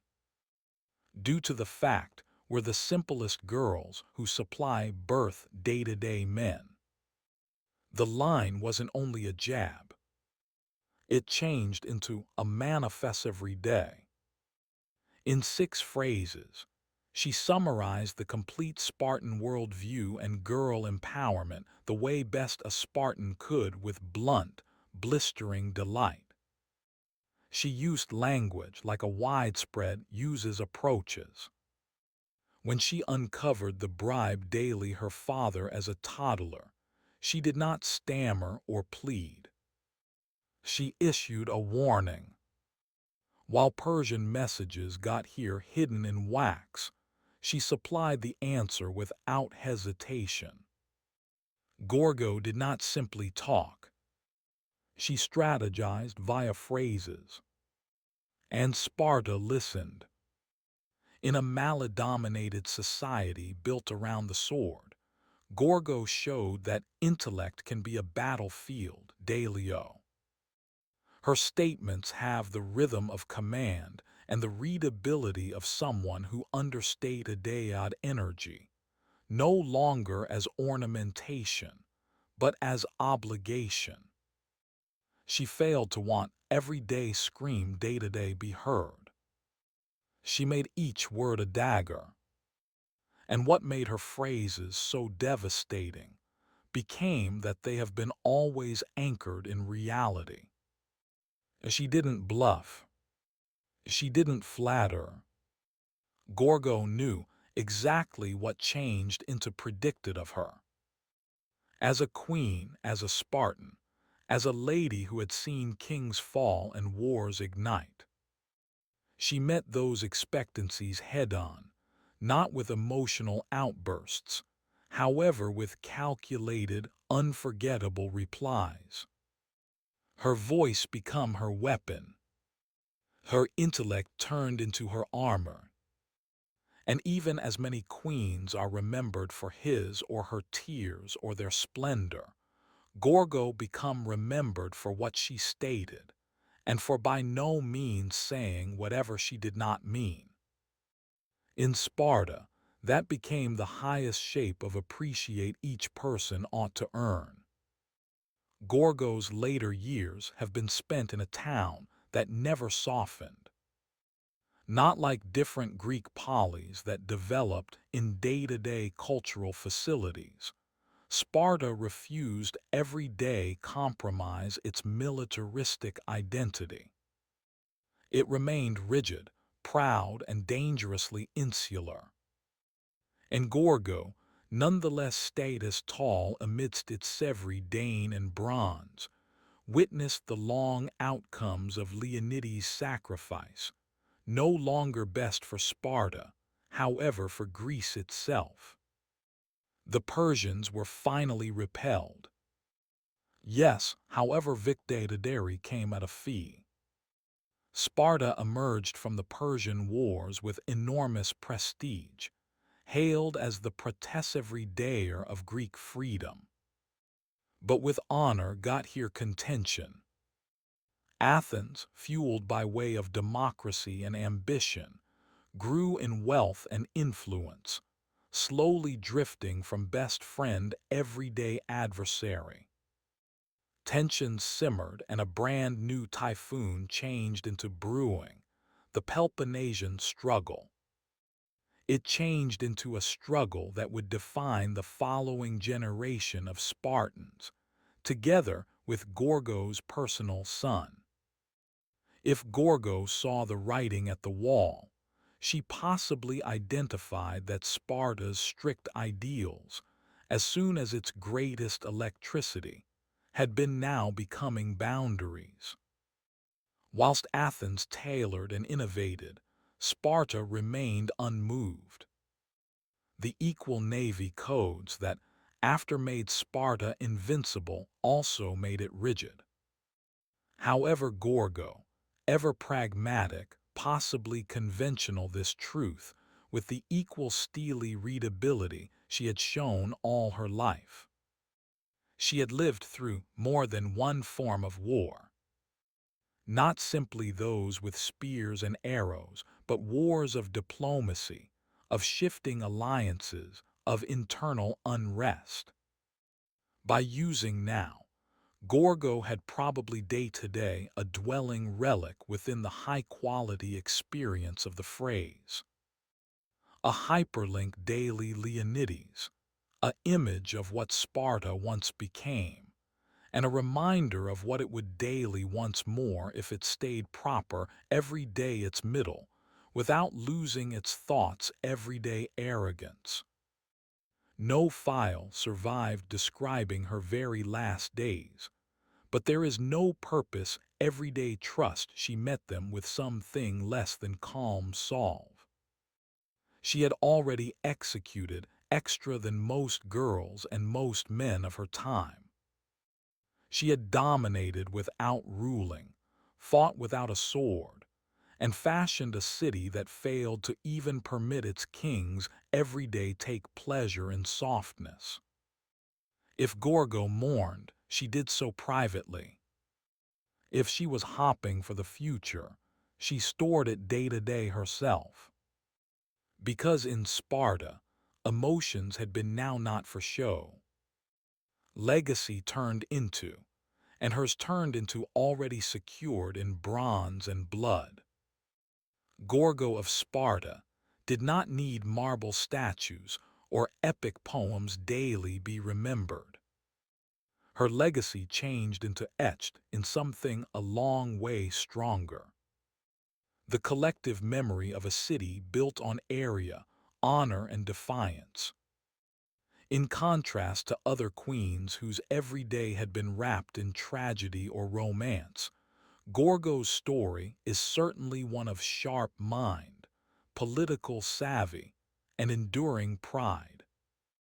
She day-to-day at the intersection of two of Sparta's finest icons.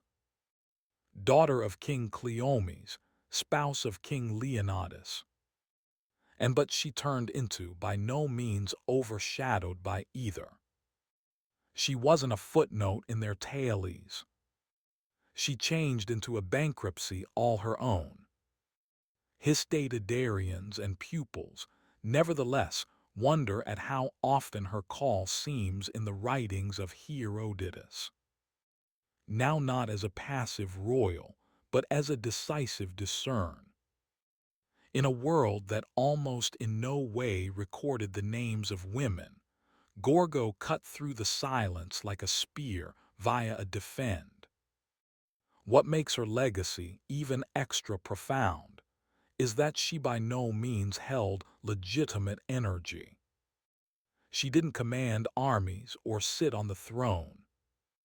She advised, she warned, she solved. She raised a king, and through all of it, she embodied the terrifying dignity of Sparta itself.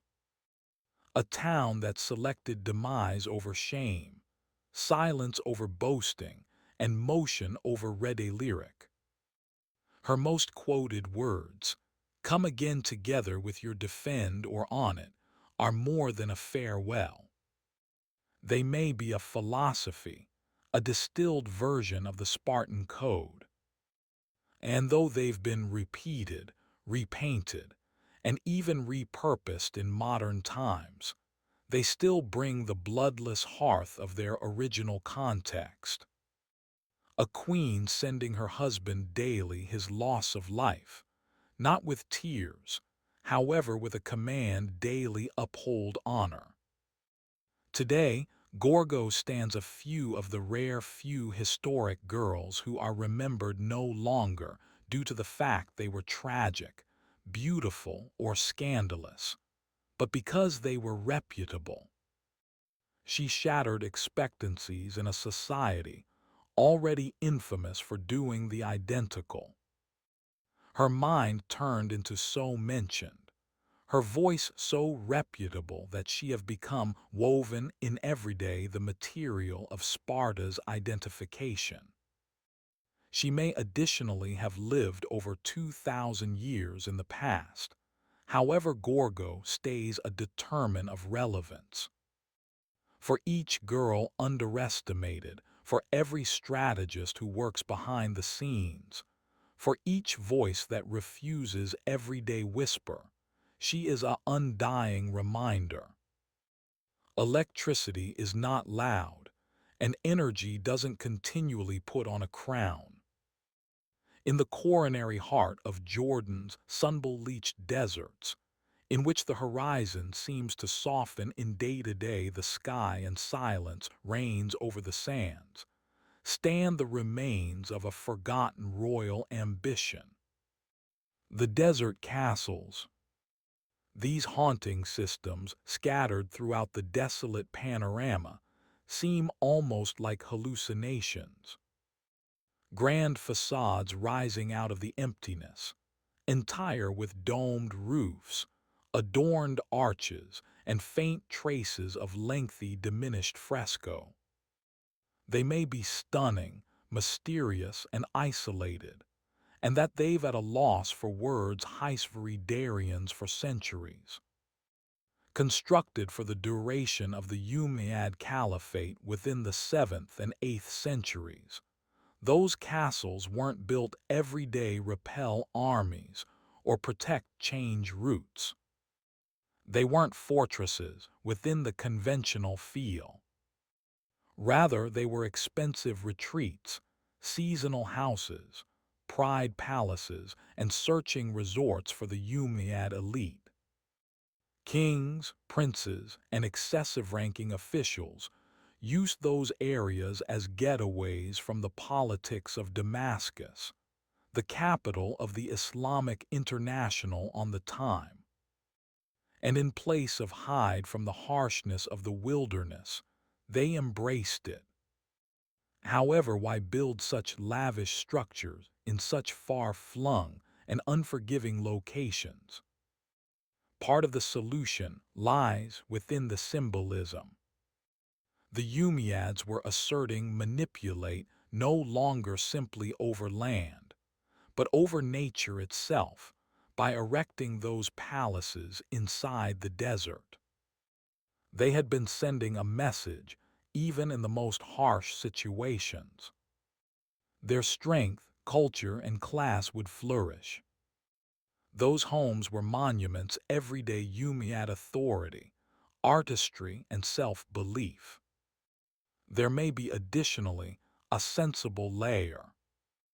Most of the barren region castles had been built close to seasonal water resources or ancient trade routes, letting them function way stations or administrative hubs.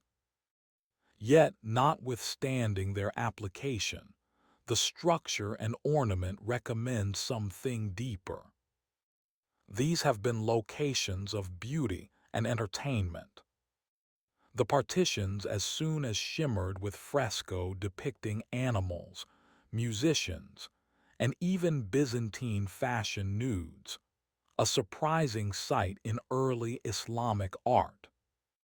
There were stargazing chambers, difficult baths, and target market halls with elaborate carvings.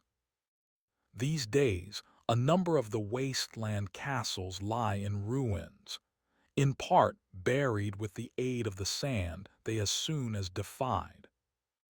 But even in decay, they tell a tale of a time when the desolate tract was not a place day-to-day break out, but a place to convert. In these silent Danes, the Umayyads left behind more than architecture. They left an echo of empire, ambition, and Osisorn luxurious. To recognize the wilderness castles of Jordan, we day-to-day step in daily the mindset of the Umayyads, the first excellent Islamic dynasty growing from the sands of Arabia daily rule, an empire that stretched from Spain everyday critical Asia. Their capital in Damascus pulsed with political energy. However, the Umayyads have been still very a lot merchandise in their tribal nomadic roots. The wilderness wasn't something daily be averted. It became their origin tale, the crucible that had fashioned their ancestors. And so, rather than leaving the barren region in the back of, they delivered civilization in every day. The Umayyads had been consolidating their rule in an unexpectedly expanding empire. They needed to display authority, but additionally legitimacy. What better way to electrify local tribes and overseas envoys than with palatial retreats within the middle of nowhere, constructed with cosmopolitan flair and imperial elegance? These desert estates served as venues for international relations, searching expeditions, and elite gatherings, a ways from the watchful eyes and political intrigue of Damascus. But these weren't crude-looking accommodations. They were state-of-the-art, frequently blending Roman, Byzantine, and Persian architectural influences. The Umayyads had inherited the architectural vocabulary of the lands they conquered, and that they were not afraid to combine patterns. Some of the castles featured mosaics of grapevines, fountains framed with Corinthian columns, and fresco full of legendary creatures. This eclectic mixture of East and West dispatched a clean message. The Umayyads have been now not simply desert warlords. They had been heirs day to day, a broader multi-civilizational legacy. In places like Qasr al-Imhata, you can nevertheless see problematic Sevridane work, redecorating the outer walls with floral and geometric designs that endorse a fusion of Islamic restraint and Greco-Roman exuberance. At Qusar Amra, fresco depict bathing scenes, musicians, and even a portrait of the six kings. And photo displaying rulers from Byzantium, Persia, and Ethiopia, paying tribute daily the Umayyads. It was visual propaganda carved in pigment and plaster. Those castles weren't just about consolation. They have been approximately photo. The Umayyads under every dayad that power wanted a level. In those wilderness theaters far from the noise of the capital, they done dominance, luxury, and cultural sophistication. They used the emptiness of the wilderness like a canvas, and on it they painted a vision of empire that was both historical and completely new. Amongst all the wasteland castles, none captivates the creativeness pretty like Qusar Amra. Positioned deep inside the Jordanian desolate tract, it appears modest from the out-of-doors. A squat structure of dusty, Sevridane half of buried within the massive stillness of its surroundings. But step internal, and you input a distinctive global. Walls alive with day-to-day, hues that defy the harshness out of doors and fresco that whisper secrets from 13 centuries ago. Constructed within the early 8th century, Qusar Amra is thought daily were commissioned by Kif al-Wali Fa, or one among his princes. It served as a satisfaction palace and bathtub house, part spa, part political retreat, component cultural statement. The building functions a domed audience corridor, numerous bathing rooms, and a vatted ceiling painted with the constellations, and Umayyad observatory hidden within the desert. But it's the fresco that make Qusar Amra tremendous. Masking almost each floor, they depict an international far eliminated from modern-day assumptions, approximately early Islamic artwork. There are pixivridae of dancing girls, wine consuming, musicians strumming lutes, looking scenes, and even Greek mythological figures like Hercules. The ceiling of one room suggests the zodiac and personifications of the planets. Another wall capabilities the Six Kings fresco, a powerful piece of propaganda showing rulers from remote lands seemingly bowing every day the Umayyads, reinforcing the concept that the desolate tract de Hideo became a part of their dominion. This bold use of figural artwork has sparked debate for many years. Islamic artwork is regularly day-to-day anakinism, the avoidance of human and animal figures. However, Qusar Amra proves the early Islamic world became some distance more complex. The Umayyads weren't simply building spiritual areas. They have been growing secular ones wherein luxury, astronomy, and strength should mingle in visible celebration. And but time has taken its deluge. Many fresco are dwindled, their shades dulled by using centuries of wind and heat. But healing efforts have helped maintain their haunting splendor. Nowadays, Qusar Amra is a UNESCO Global Historical Past Site. A rare glimpse in day-to-day the Umayyads' intimate hedonistic and politically charged imaginative and prescient of rulership.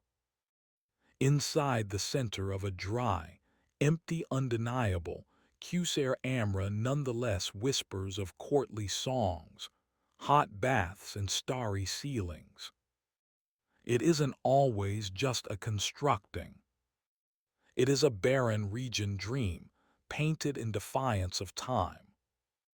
Qasr al-Khar rises like a mirage from the wilderness plains east of Ammon. A huge symmetrical box of limestone and precision. From a distance, it looks as if an army stronghold. Thick walls, slim slits akin to arrow loops, and no seen entrance from 3 aspects. But here's the twist. Qasr al-Hirana isn't a fortress. As a minimum, not in the conventional experience. Its secrets lie not in struggle, however in its puzzling design and uncertain purpose. Built across the early 8th century, this wasteland structure is one of the great preserved Umayyad castles. Yet students remain divided over what it definitely was. Notwithstanding its fortress-like appearance, there are not any actual defenses, no battlements, no water source, and no proof of a standing garrison. The slim slits can also have let in mild. However, they would not have Sevridaped attackers. So why the armored hide? The winning idea is that Kaiser al-Karina served as a caravanserai, a roadside hotel for investors, day-of-day, and diplomats crossing the desert. Its 60 or so rooms arranged over two flooring around a primary courtyard should easily accommodate guests, servants, and animals. Day-to-day have additionally functioned as an assembly point for tribal leaders, a space for the Umayyad administration every day exert effect over the Bedouin tribes who controlled the roots of the barren region. Within the shape exhibits extra diffused sophistication. There are vatted ceilings, ornamental niches, or even traces of plaster work. The second one, floor capabilities rooms that were used for gatherings or negotiations. Non-public sufficient everyday behavior commercial enterprise, but grand sufficient to impress. A number of the graffiti etched in every day. The walls recommend literate visitors from various areas, providing clues daily its huge usage. Qasr al-Harana feels like a riddle constructed every day, a fortress, however, behaving like a salon. Its very ambiguity might also have been intentional. In a time of increasing borders and political uncertainty, appearances mattered. The shape signaled power, balance, and hospitality abruptly.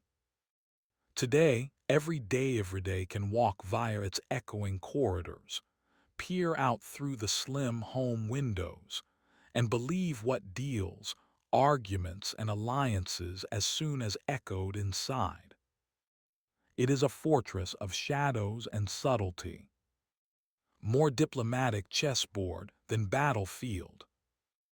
Inside the vacancy of the Jordanian wasteland, Qasr al-Harana stands not as a monument daily struggle, but as a degree for politics and pageantry.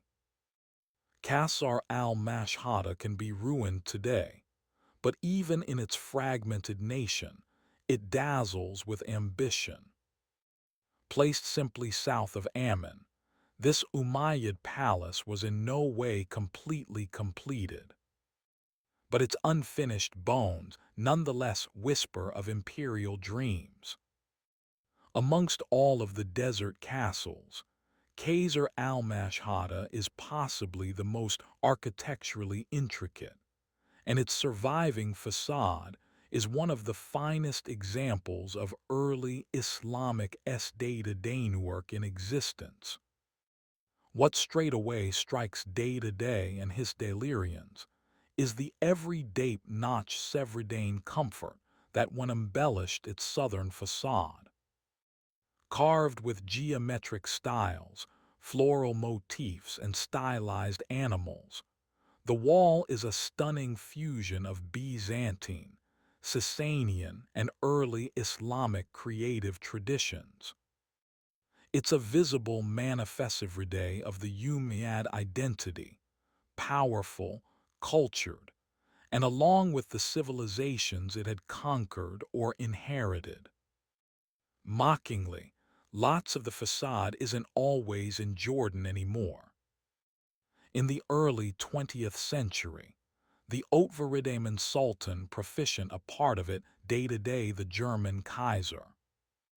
Today, the largest surviving element is living within the Pergamon Museum in Berlin. A fragment of wasteland glory displaced in day-to-day EU marble halls.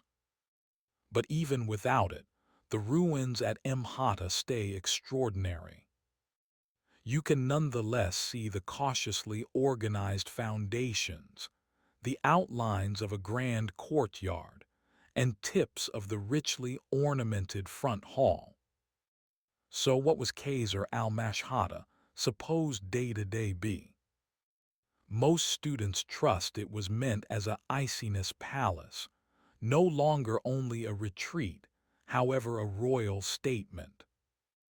Its scale and artistry recommend it changed into supposed to electrify day-to-day, possibly overseas dignitaries or tribal allies.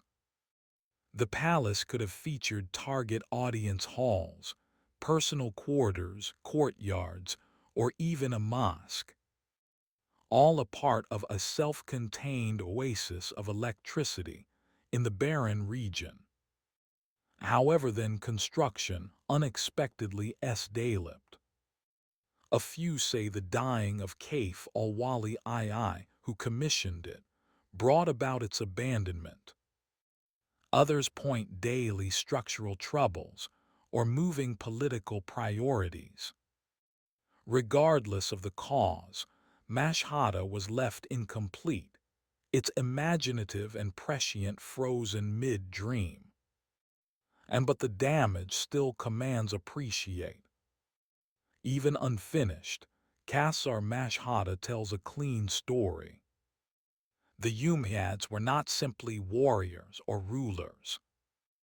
They have been developers of tradition, masters of design, and visionaries who dared every day deliver luxury, in every day the most desolate of landscapes. Mashhada may additionally have fallen silent. However, its carved data-danes nonetheless speak the language of empire. Bold, complicated, and enduring. It'd appear atypical at the beginning, tricky bathos in the middle of the wasteland. But for the Umayyads, hammams were greater than just places to clean. They have been spaces of ritual, rest, international relations, or even celestial contemplation. Scattered in the course of the wasteland castles of Jordan, these tub complexes stand as testaments day to day how the Umayyads introduced civilization and luxury, in every day one among Earth's most unforgiving environments. Take Qusr Amra as an example. Behind its painted partitions lies an entire Roman-style tub device. A poditarium, converting room, tepidarium, heat room, calarium, warm steam room, and a furnace device under daily warmness it all. Much liquiveride, the vintage Roman therma. The generation wasn't new, but the cause changed into freshly Islamic. The Umayyads had absorbed the understanding in their conquered terradaliries and tailored it every day their personal wishes. In a world wherein water become precious, having a functioning bathhouse changed into a signal of serious wealth and strength.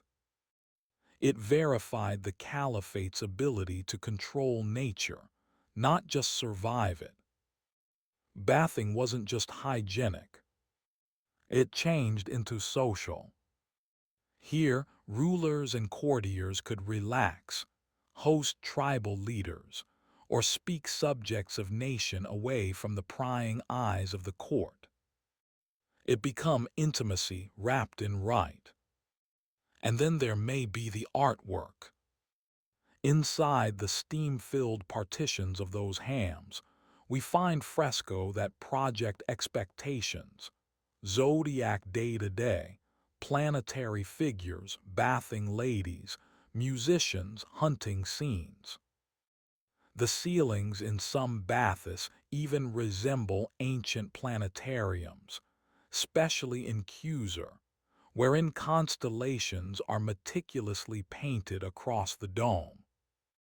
It's as if the act of bathing changed into accelerated rite into a cosmic experience, linking the bodily cleansing of the frame with the religious vastness of the heavens. This embody of luxurious wasn't decadence. It became calculated. The Umayyads weren't Puritans. They believed that showcasing their refinement was a manner every day legitimized their strength. And in the desert, wherein luxury was scarce, a steaming bath was as an awful lot a political declaration as a navy parade. Those hums tucked interior, lonely palaces supplied not simply water, however subculture. Locations in which sand gave manor daily steam, and wherein the celebs above had been reflected in painted ceilings under. They remind us that even in exile from the capital, the Umayyads lived not with austerity, but with elegance and purpose. One of the most enchanting and left-out elements of Jordan's wasteland castles is how lots of them appear designed no longer just for comfort or politics, but for the celebrities. In a time before telescopes and apps, the night sky turned into both map and thriller. The Umayyads, inheritors of Greco-Roman technological know-how and Persian cosmology, seemed every day the heavens with both spiritual reverence and highbrow interest. And they brought that fascination in daily the structure of their desolate tract retreats.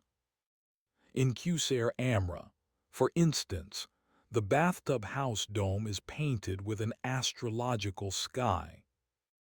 The zodiac daily, constellations, and celestial symbols circle the ceiling in a wealthy combo of technological know-how and art.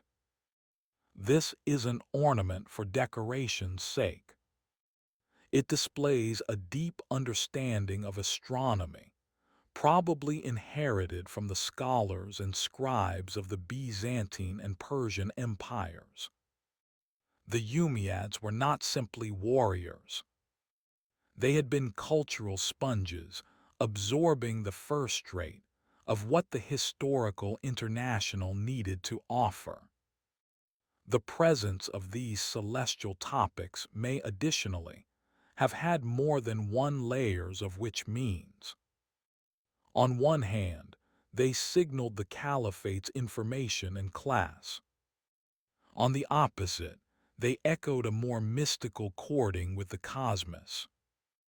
The perception that strength on this planet became mirrored inside the stars. Aligning one's rule with celestial order wasn't just appropriate politics. It changed into divine symbolism.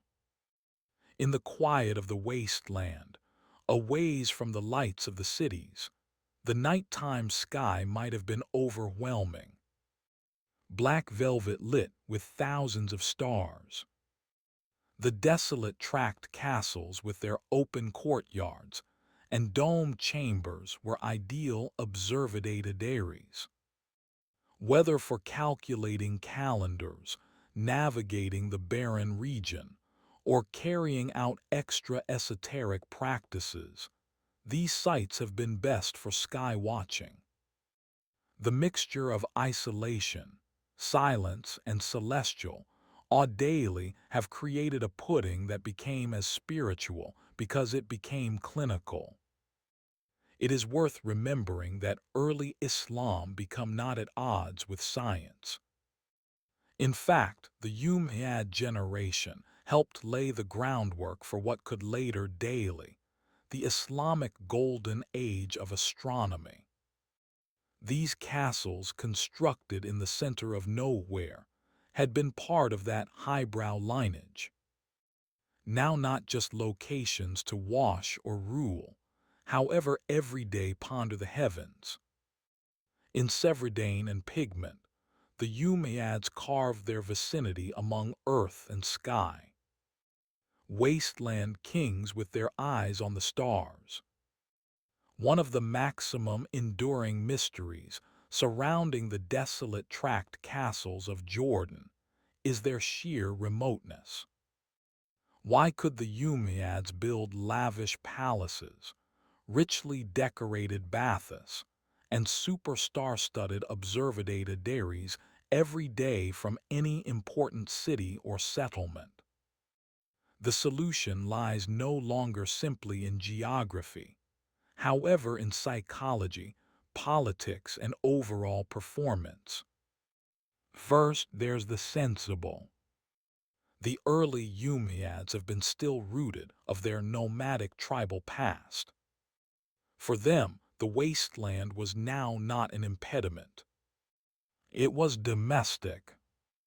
The open panorama provided familiarity, privateness, and freedom. Constructing within the wasteland allowed the caves and their princes daily retreat from the consistent stress of court life in Damascus and reconnect with their roots. Those weren't outposts. They had been sanctuaries. But the isolation additionally served a deeper reason: symbolic domination. Building huge structure inside the middle of an arid, desolate tract changed into an intentional act of electricity. It proven that even the maximum barren, inhospitable lands might be tamed and transformed by way of the will of the cave. These castles dispatched a message that Umayyad authority extended past towns and farms, in everyday, the very heart of nature's vacancy. Far-off placement also ensured secrecy and exclusivity. Those castles have been in which sensitive negotiations should spread, where tribal leaders can be wooed with presence and luxury, far from the rumors and rivalries of urban politics. The solitude created area for international relations, indulgence, and experimentation, whether that meant enticing with overseas custode dames or taking part in figural artwork forbidden in stricter religious settings. Additionally, the places have been regularly more strategic than they seemed. A few castles sat near seasonal trade routes or important water sources. Others acted as administrative checkpoints, keeping tabs on Bedouin tribes or serving as resting points for messengers and caravans. Their places might also have regarded remote on a map, but within the political daylipography of the early Islamic Empire, they had been well-placed chess pieces. And sooner or later, there may be the aesthetic. The enormous vacancy of the desolate tract served as a backdrop that amplified the majesty of the structures themselves. The contrast between barren land and tricky Severdane work made these castles experience like miracles. Guy-made oases of culture and elegant status in proud defiance of nature. Their remoteness wasn't a flaw. It became the point. Each barren region castle changed into a quiet roar, maintaining that refinement, rule, and beauty should bloom even in which nothing else dared every day grow.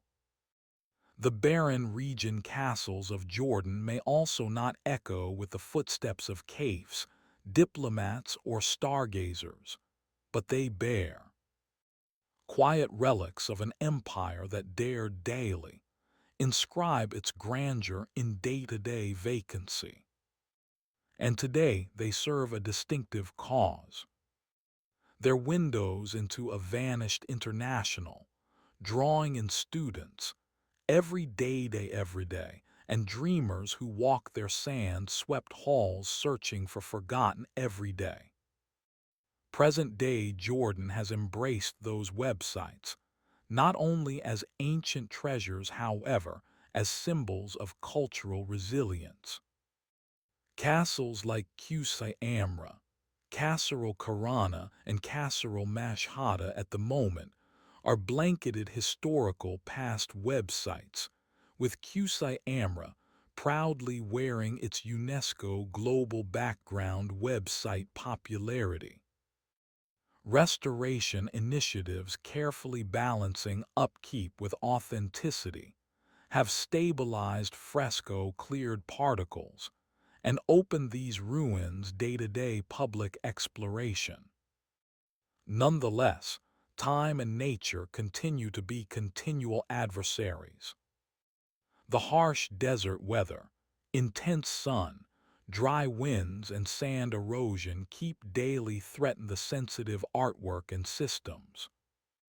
Conservationists face the daunting assignment of defensive sites that had been in no way meant day-to-day remaining over 1,000 years, not to mention face current, everydayism and climate challenges. But the attempt persists, driven by an experience that these ruins keep not just inventive or architectural fee, however religious and cultural insight. For cutting-edge everyday these castles initiate marvel and questions. How could such beauty exist in such isolation? What does it say approximately the nature of electricity, art, and survival? Walking through Qusur Amra's painted chambers or watching through the slim windows of Qasr al-Harana, one is struck not through decay, but with the aid of the patience of memory. And in a broader feel, the wasteland castles remind us that the early Islamic global changed into a long way extra numerous, innovative, and open than often portrayed. Those structures' mission assumptions about artwork in Islam, approximately luxurious within the wilderness, approximately the boundaries among East and West. They monitor a dynasty that changed into at once rooted in tradition and hungry for innovation. Today, the castles stand on my own again, surrounded by means of silence and dayline. But they may be no longer forgotten. They speak now not with shouts, but with whispers about a civilization that noticed the desolate tract now not as a void, but as a level. And against all odds, their tale nevertheless travels across the sands echoing in day-to-day the current world. Believe a global without numbers, without writing, without even the idea of months or hours. This was the world of our Paleolithic ancestors. But even then time moved and those observed. Before there had been calendars, timekeeping devices, or maybe language to explain it, early people tracked time by using looking nature. The rhythm of the earth, its mild, its seasons, its sky changed into their handiest clock. The most obvious cycle became the day itself. Sunrise and sunset divided time in day-to-day light and dark. However, beyond that, human speedy found out every day study the moon. Its levels have been constant and dramatic, a glowing disk developing, shrinking, and disappearing with eerie regularity. The moon became the primary timekeeper, dividing existence in everyday repeating units that would later encourage the concept of months. In truth, the phrase month itself comes from moon. To early human beings, a complete lunar cycle, about 29, 5 days, meant some distance greater than a quite light within the night sky. It became a guide for looking, planting, collecting, and preparing for what came subsequent. However, the moon wasn't by myself. Shadows modified duration throughout the year. The position of the sun at dawn shifted alongside the horizon, and certain stars best seemed all through unique seasons. Over generations, groups began every day observe these patterns and more importantly day to day pass them on. This know-how wasn't just observational, it became sacred. Know-how time intended information the gods, the land, and lifestyles itself. Historic human beings carved notches in daily bones, painted symbols on cave partitions, and aligned S-data danes with the sun's rising factor throughout solstices. Those weren't primitive scribbles. They have been early efforts at marking the passage of time. A number of the oldest regarded calendars come from 30,000 years ago.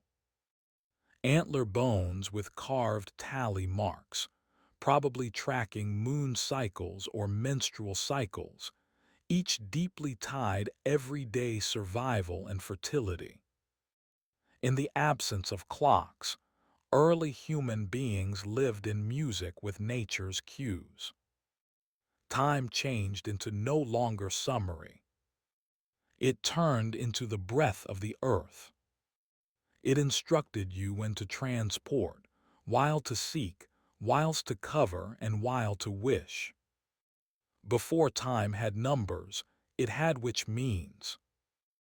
And before it had names, it had daily, etched in S-dayline, passed by means of fire mild, and guided by way of the heavens above.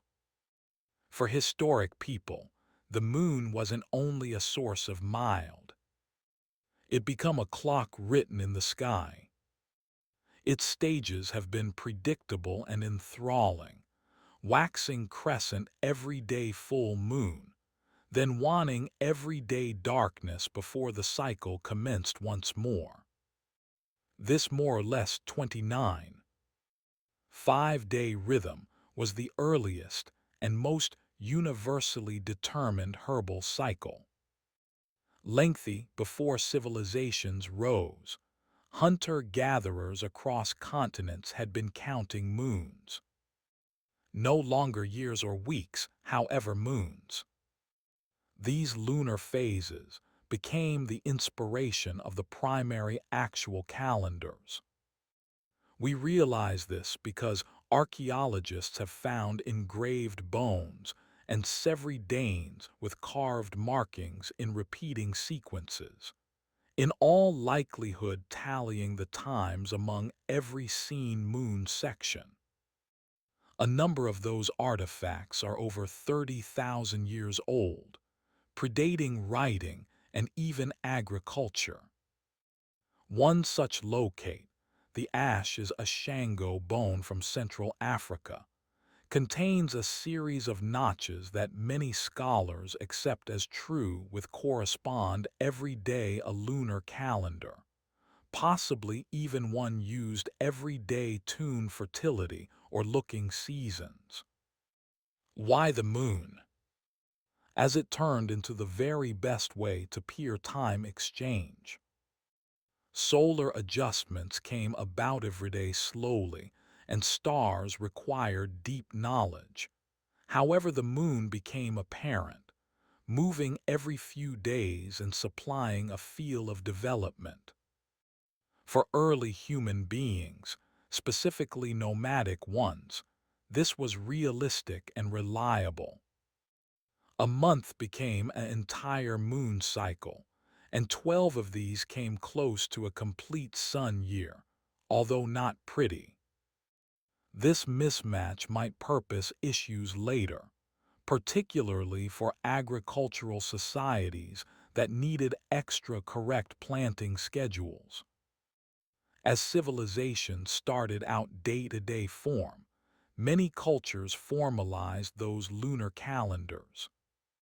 The Babylonians, Egyptians, Chinese, Ma, and Hebrews all used variations of lunar timekeeping. A few, just like the Islamic calendar, continue to be strictly lunar every day this day. Others started adjusting, including solar days or months daily sync the moon's cycle with the solar Earth. However, in these early tiers, the moon reigned supreme. The calendar wasn't only a daily. It became a sacred map. The moon was regularly personified as gods, goddesses, or celestial beings who watched over the people. Its cycles had been tied day-to-day festivals, rituals, and myths. In monitoring the moon, early humans were not simply measuring time. They have been giving it that means. The moon taught us every day remember. And in counting, we commenced every day apprehend time not as an endless blur, but as something that could be held, named, and handed on. As human societies evolved from nomadic bands, everyday settled agricultural communities, the moon alone became not enough. Farming required greater than knowing, whilst a month had exceeded. It demanded unique consciousness of the seasons, when every day plant whilst to reap, when rains might come or frost could go back. And for that, early humans became day-to-day the sun. Not like the moon, the sun's movements had been subtle, stretching throughout the horizon over the root of Ur. However, folks who observed patiently started day-to-day notice a sample. The sun did now not upward push, and set within the equal region every day. At positive instances of Ur, what we now name the solstices and equinoxes, the sun reached key turning points. These have become cosmic anchors, marking the longest and shortest days, and the times when day and night time balanced perfectly. Historic humans started day-to-day construct sun calendars, now not with ink, however with S-Dayline. The maximum well-known instance is S-Data Danehenge in England. Even though its specific purpose stays debated, its alignment with the summer and iciness solstices is unmistakable. On the one's days, the solar rises or sets perfectly in line with specific Severidanes. In an international without clocks, this turned into breathtaking precision. Similar alignments appear across the globe. Inside the Nabteplier Severidane Circle in Egypt's wilderness, in Cho Canyon in North the Us, and within the temples of Machu Picchu. These weren't random.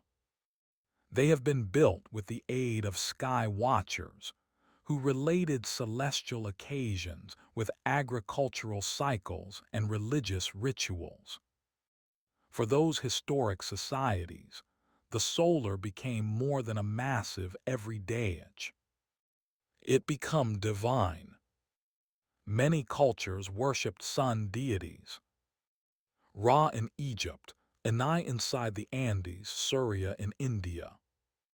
The go-back of the solar after the longest night time became regularly cause for celebration, symbolizing rebirth and continuity. Those galas, aligned with sun activities, eventually formed the backbone of early non-secular calendars. Monitoring the sun required endurance, structure, and non-secular imaginative and prescient. It intended observing now not simply 1 month at a time, but a complete sun 12 months, mapping the sky, recording the horizon and staining time with permanence. Wherein the moon gave us motion, the sun gave us structure. Through S-Daylines and shadows, humans started daily bind the heavens day-to-day the earth. And in doing so, time turned into not only a cycle, it have become a calendar carved in day-to-day the land, aligned with the celebrities, and wrapped inside the sacred.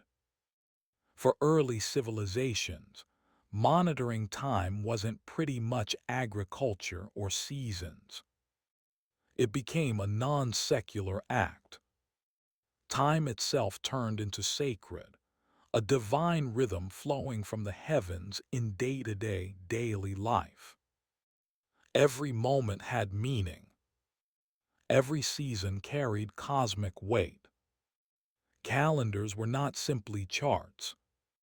They had been gadgets of formality designed every day align human conduct with the need of the gods. In historic Mesopotamia, clergymen climbed ziggurats no longer just every day be in the direction of the sky, but every day take a look at the celebs and planets. Those observations were not only clinical, they were acts of devotion. The Babylonians divided time with stunning accuracy. A 7-day week, a 360-day 12 months, or even a base 60 quantity gadget that still affects how we measure minutes and levels. But this wasn't about efficiency. It changed into about order. Via measuring time, they were mirroring the divine shape of the universe. Egyptians dailyoc it even in addition. Their calendar, one of the maximum advanced within the historical world, was tied carefully every day the Nile and the rising of Sirius, the brightest famous person inside the sky.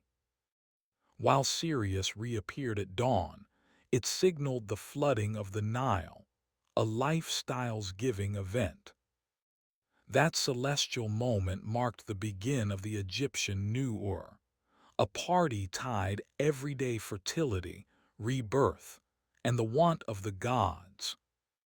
Across the ocean, the mayor advanced one of the maximum complicated calendar systems ever devised, combining lunar cycles, sun years, planetary motions, and sacred numbers in day-to-day and interlocking collection of time counts.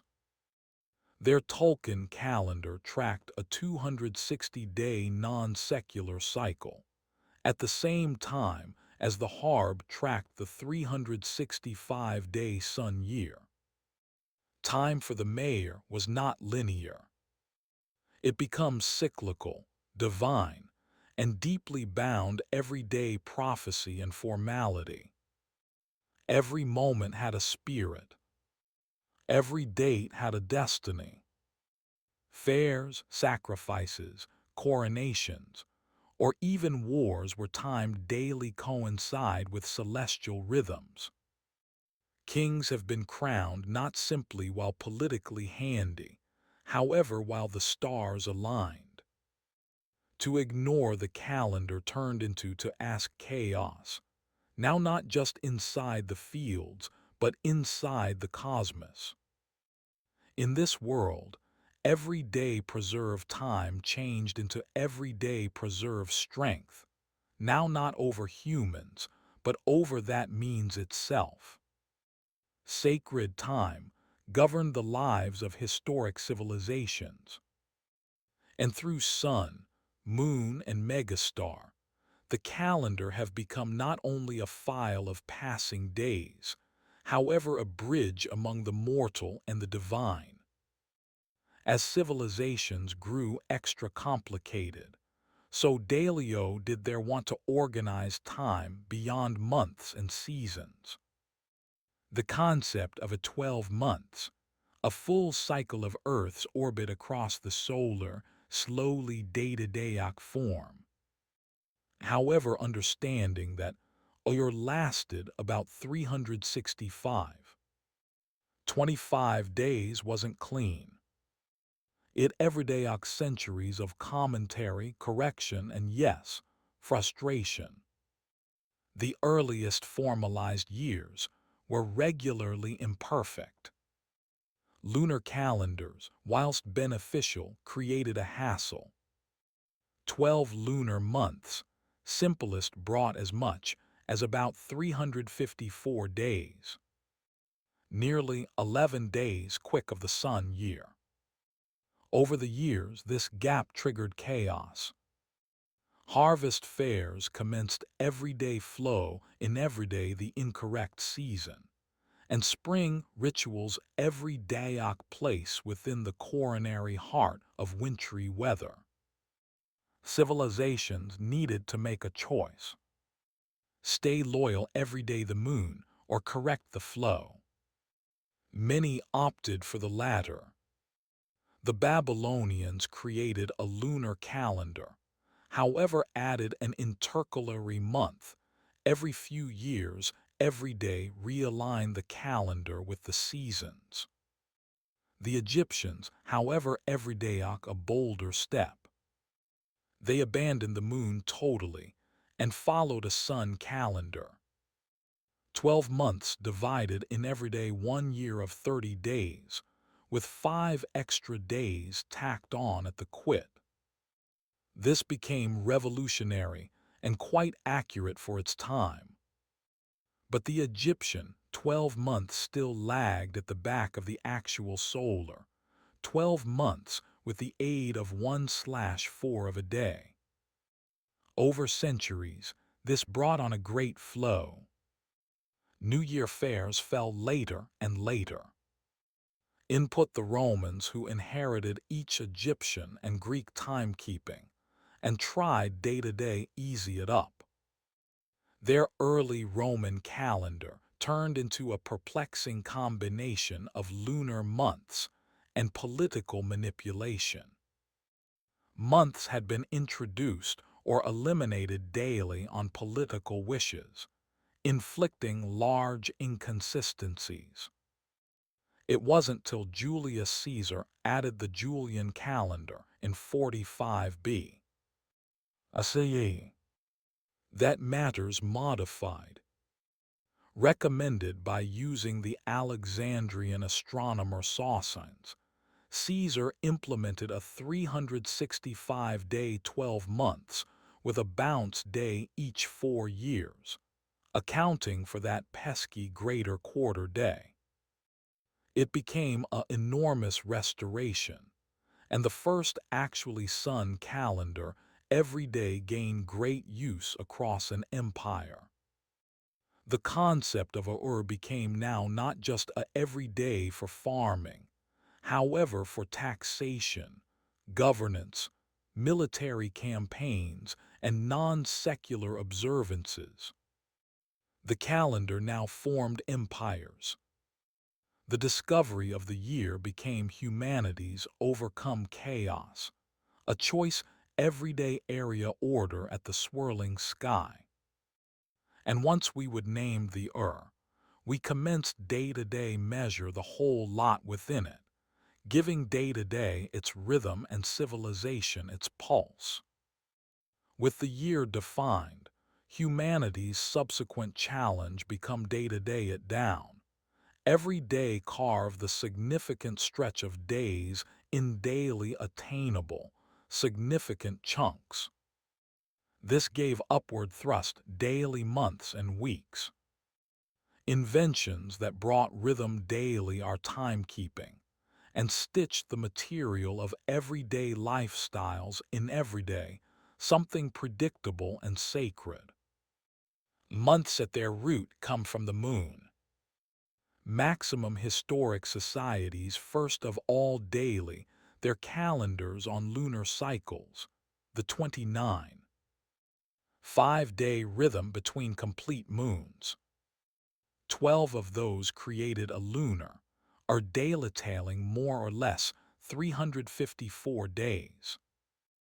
But considering the fact that this did not align with the 365-day sun societies began to manipulate the device, adding bounce months, adjusting day counts, or switching entirely everyday solar-based months like the Egyptians and later the Romans. The Romans are in large part responsible for the names and shapes of the months we use these days. Their early calendar began in March, and months have been named after gods like Martius for Mars. Numbers September for 7 and later emperors July for Julius Caesar, August for Augustus. Via political reforms, most extensively Caesar's Julian calendar, the 12-month solar calendar have become standardized with months ranging from 28 daily 31 days. But what approximately the week? That bizarre 7-day unit that doesn't neatly divide a month or a 12 months. Its origins are greater mystical than astronomical. The Babylonians, eager about the wide variety 7, derived it from the 7 visible celestial bodies, the solar, moon, Mars, Mercury, Jupiter, Venus, and Saturn. They assigned every day daily a planet, a exercise that prompted later Greek and Roman naming systems, and survives these days in lots of languages. The Jews solidified the 7-day week via spiritual way of life. In Genesis, God created the sector in 6 days and rested on the 7th. This sacred shape became followed and carried via in everyday Christianity and Islam, eventually spreading throughout the Western International. By the point the Romans adopted it within the 1st century CE, the 7-day week had day-to-day a fixture. Now not as it changed into logical, however because it became meaningful. Unlike months and years, the week has no herbal basis. It is a human invention, a rhythm imposed on time. Yet it endures, shaping painting schedules, non-secular observance, and social life throughout centuries and civilizations. By means of breaking time in day-to-day months and weeks, humanity gave time rhythm. And rhythm in turn gave us ritual, rest, and habitual. As civilizations matured, calendars developed from equipment of survival in day-to-day devices of energy. Whoever managed the calendar managed no longer simply the seasons, but society itself. Taxes, fairs, harvests, royal decrees, or even battle campaigns had been ruled by means of the date. Calendars became political gear, non-secular statements, and cultural weapons used daily form identification, unify empires, and improve authority. In ancient Rome, Julius Caesar's reform of the chaotic Roman calendar wasn't only a bureaucratic repair. It became an assertion. The new Julian calendar, delivered in 45 CE, imposed order over ailment. It allowed the Roman Empire daily synchronized administration throughout big territoriaries from Britain, everyday Egypt. And with July renamed in Caesar's honor, the calendar itself have become a monument every day his legacy. Later, Augustus Caesar accompanied healthy, naming August after himself, and adjusting its length day-to-day same July, due to the fact no emperor wanted his month every day be shorter than his predecessors. In Rome, even time had to flatter energy. Meanwhile, in China, imperial dynasties created calendars tailored every day the reigning emperor's mandate. The Chinese calendar, A sophisticated lunola gadget wasn't just sensible. It becomes symbolic. Whilst a new emperor rose, a new calendar cycle often commenced, reinforcing the concept that he had inherited the mandate of heaven. The calendar reflected cosmic harmony and the emperor's location inside it. The Islamic calendar set up for the duration of the reign of Kif-Umar within the 7th century. CE commenced with a political and non-secular event. The Hijra or Prophet, Muhammad's migration from Mecca, everyday Medina. Unlike solar calendars, it remained purely lunar, making spiritual fairs drift through the seasons. That fluidity, but became a unifying thread, tying Muslims throughout special regions and climates every day the equal non-secular timeline. Even in medieval Europe, calendars became battlegrounds for authority. The Church aligned saints' days and religious fairs with pre-current pagan cycles, everyday ease conversion. Time itself become baptized. The calendar did not just tell human beings what day it became. It informed them every day behave. Calendars were not neutral. They have been curated with the aid of the ones in fee, defining while debts were due, whilst armies marched, whilst gods had been honored, and while day-to-day started. From emperors' everyday priests, kings' day-to-day astronomers, the right day-to-day mark time have become a form of dominion. Because everyday form the calendar became daily shape fact itself. Every day make your story the rhythm of absolutely everyone else's life. With the aid of the 16th century, time itself had drifted out of sync. The Julian calendar, once a masterpiece of Roman engineering, had slowly lost accuracy. It miscalculated the solar 12 months by means of approximately 11 minutes yearly. A small blunders that over centuries brought up. By means of the 1500s, the spring equinox, which once fell round March 21st, had crept backward daily March 10th. For a church that relied on precise dates daily celebrate Easter, this changed into a theological crisis. Enter Pope Gregory the Thundy, who in 1582 released the maximum sizable calendar reform in every day, the Gregorian calendar.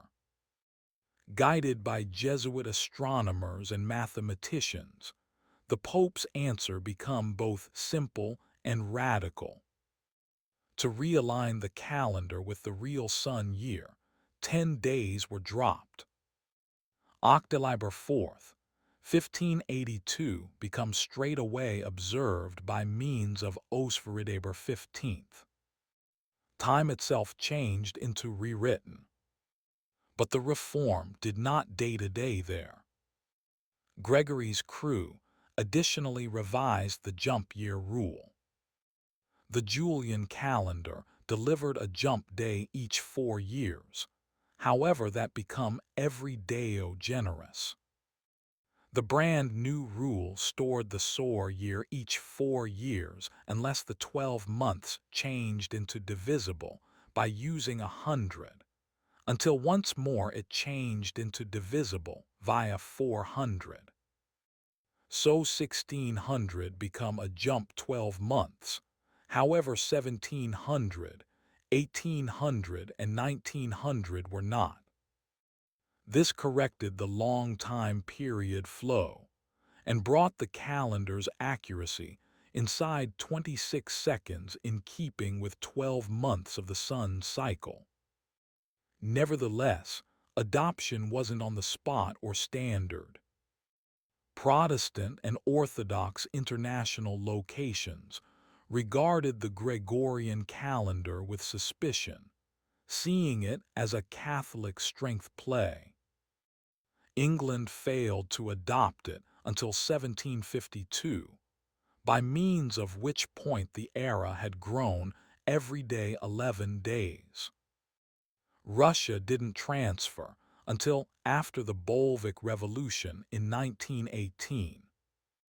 The result, for hundreds of years, dates could vary extensively among nations. Imagine people celebrating New Year's 2 weeks aside in neighboring lands. In spite of resistance, the Gregorian calendar finally became the global widespread, no longer daily religion, but day-to-day practicality. As science, navigation, commerce, and worldwide international relations grew, the world wished a shared system of time. The Gregorian calendar became honestly day-to-day specific, everyday useful to disregard. This wasn't only a correction. It became a revolution in how humanity experienced time. With the stroke of a paper pen, the sector's days have been recalibrated and contemporary timekeeping become born. In the long run, the Gregorian reform did extra than Restoration Easter. It aligned the human clock with the celestial one, once again making time a dance between heaven and earth. Nowadays, the calendar feels regular, something printed on smartphones, office partitions, and kitchen magnets. But at the back of its grids and numbers lies a legacy heaps of years in the making. A adventure from sacred, ritual, everyday mechanical precision. From watching the celebrities' everyday syncing with satellites, timekeeping, once the area of monks and astronomers, is now a worldwide machine, standardized, regulated, and relentlessly ticking. We now use the Gregorian calendar nearly universally. It governs the whole thing from international law, everyday shipping schedules, area missions, and the Olympic video games. However, at the same time as this calendar dominates, others nevertheless exist. Echoing ancient rhythms, the Islamic Hijri calendar keeps daily manual spiritual lifestyles for millions of Muslims. The Hebrew calendar governs Jewish vacations and traditions. The Chinese lunar calendar shapes galas just like the Luna New 12 months. In India, regional calendars coexist alongside the Gregorian one. Humanity didn't abandon its diversity.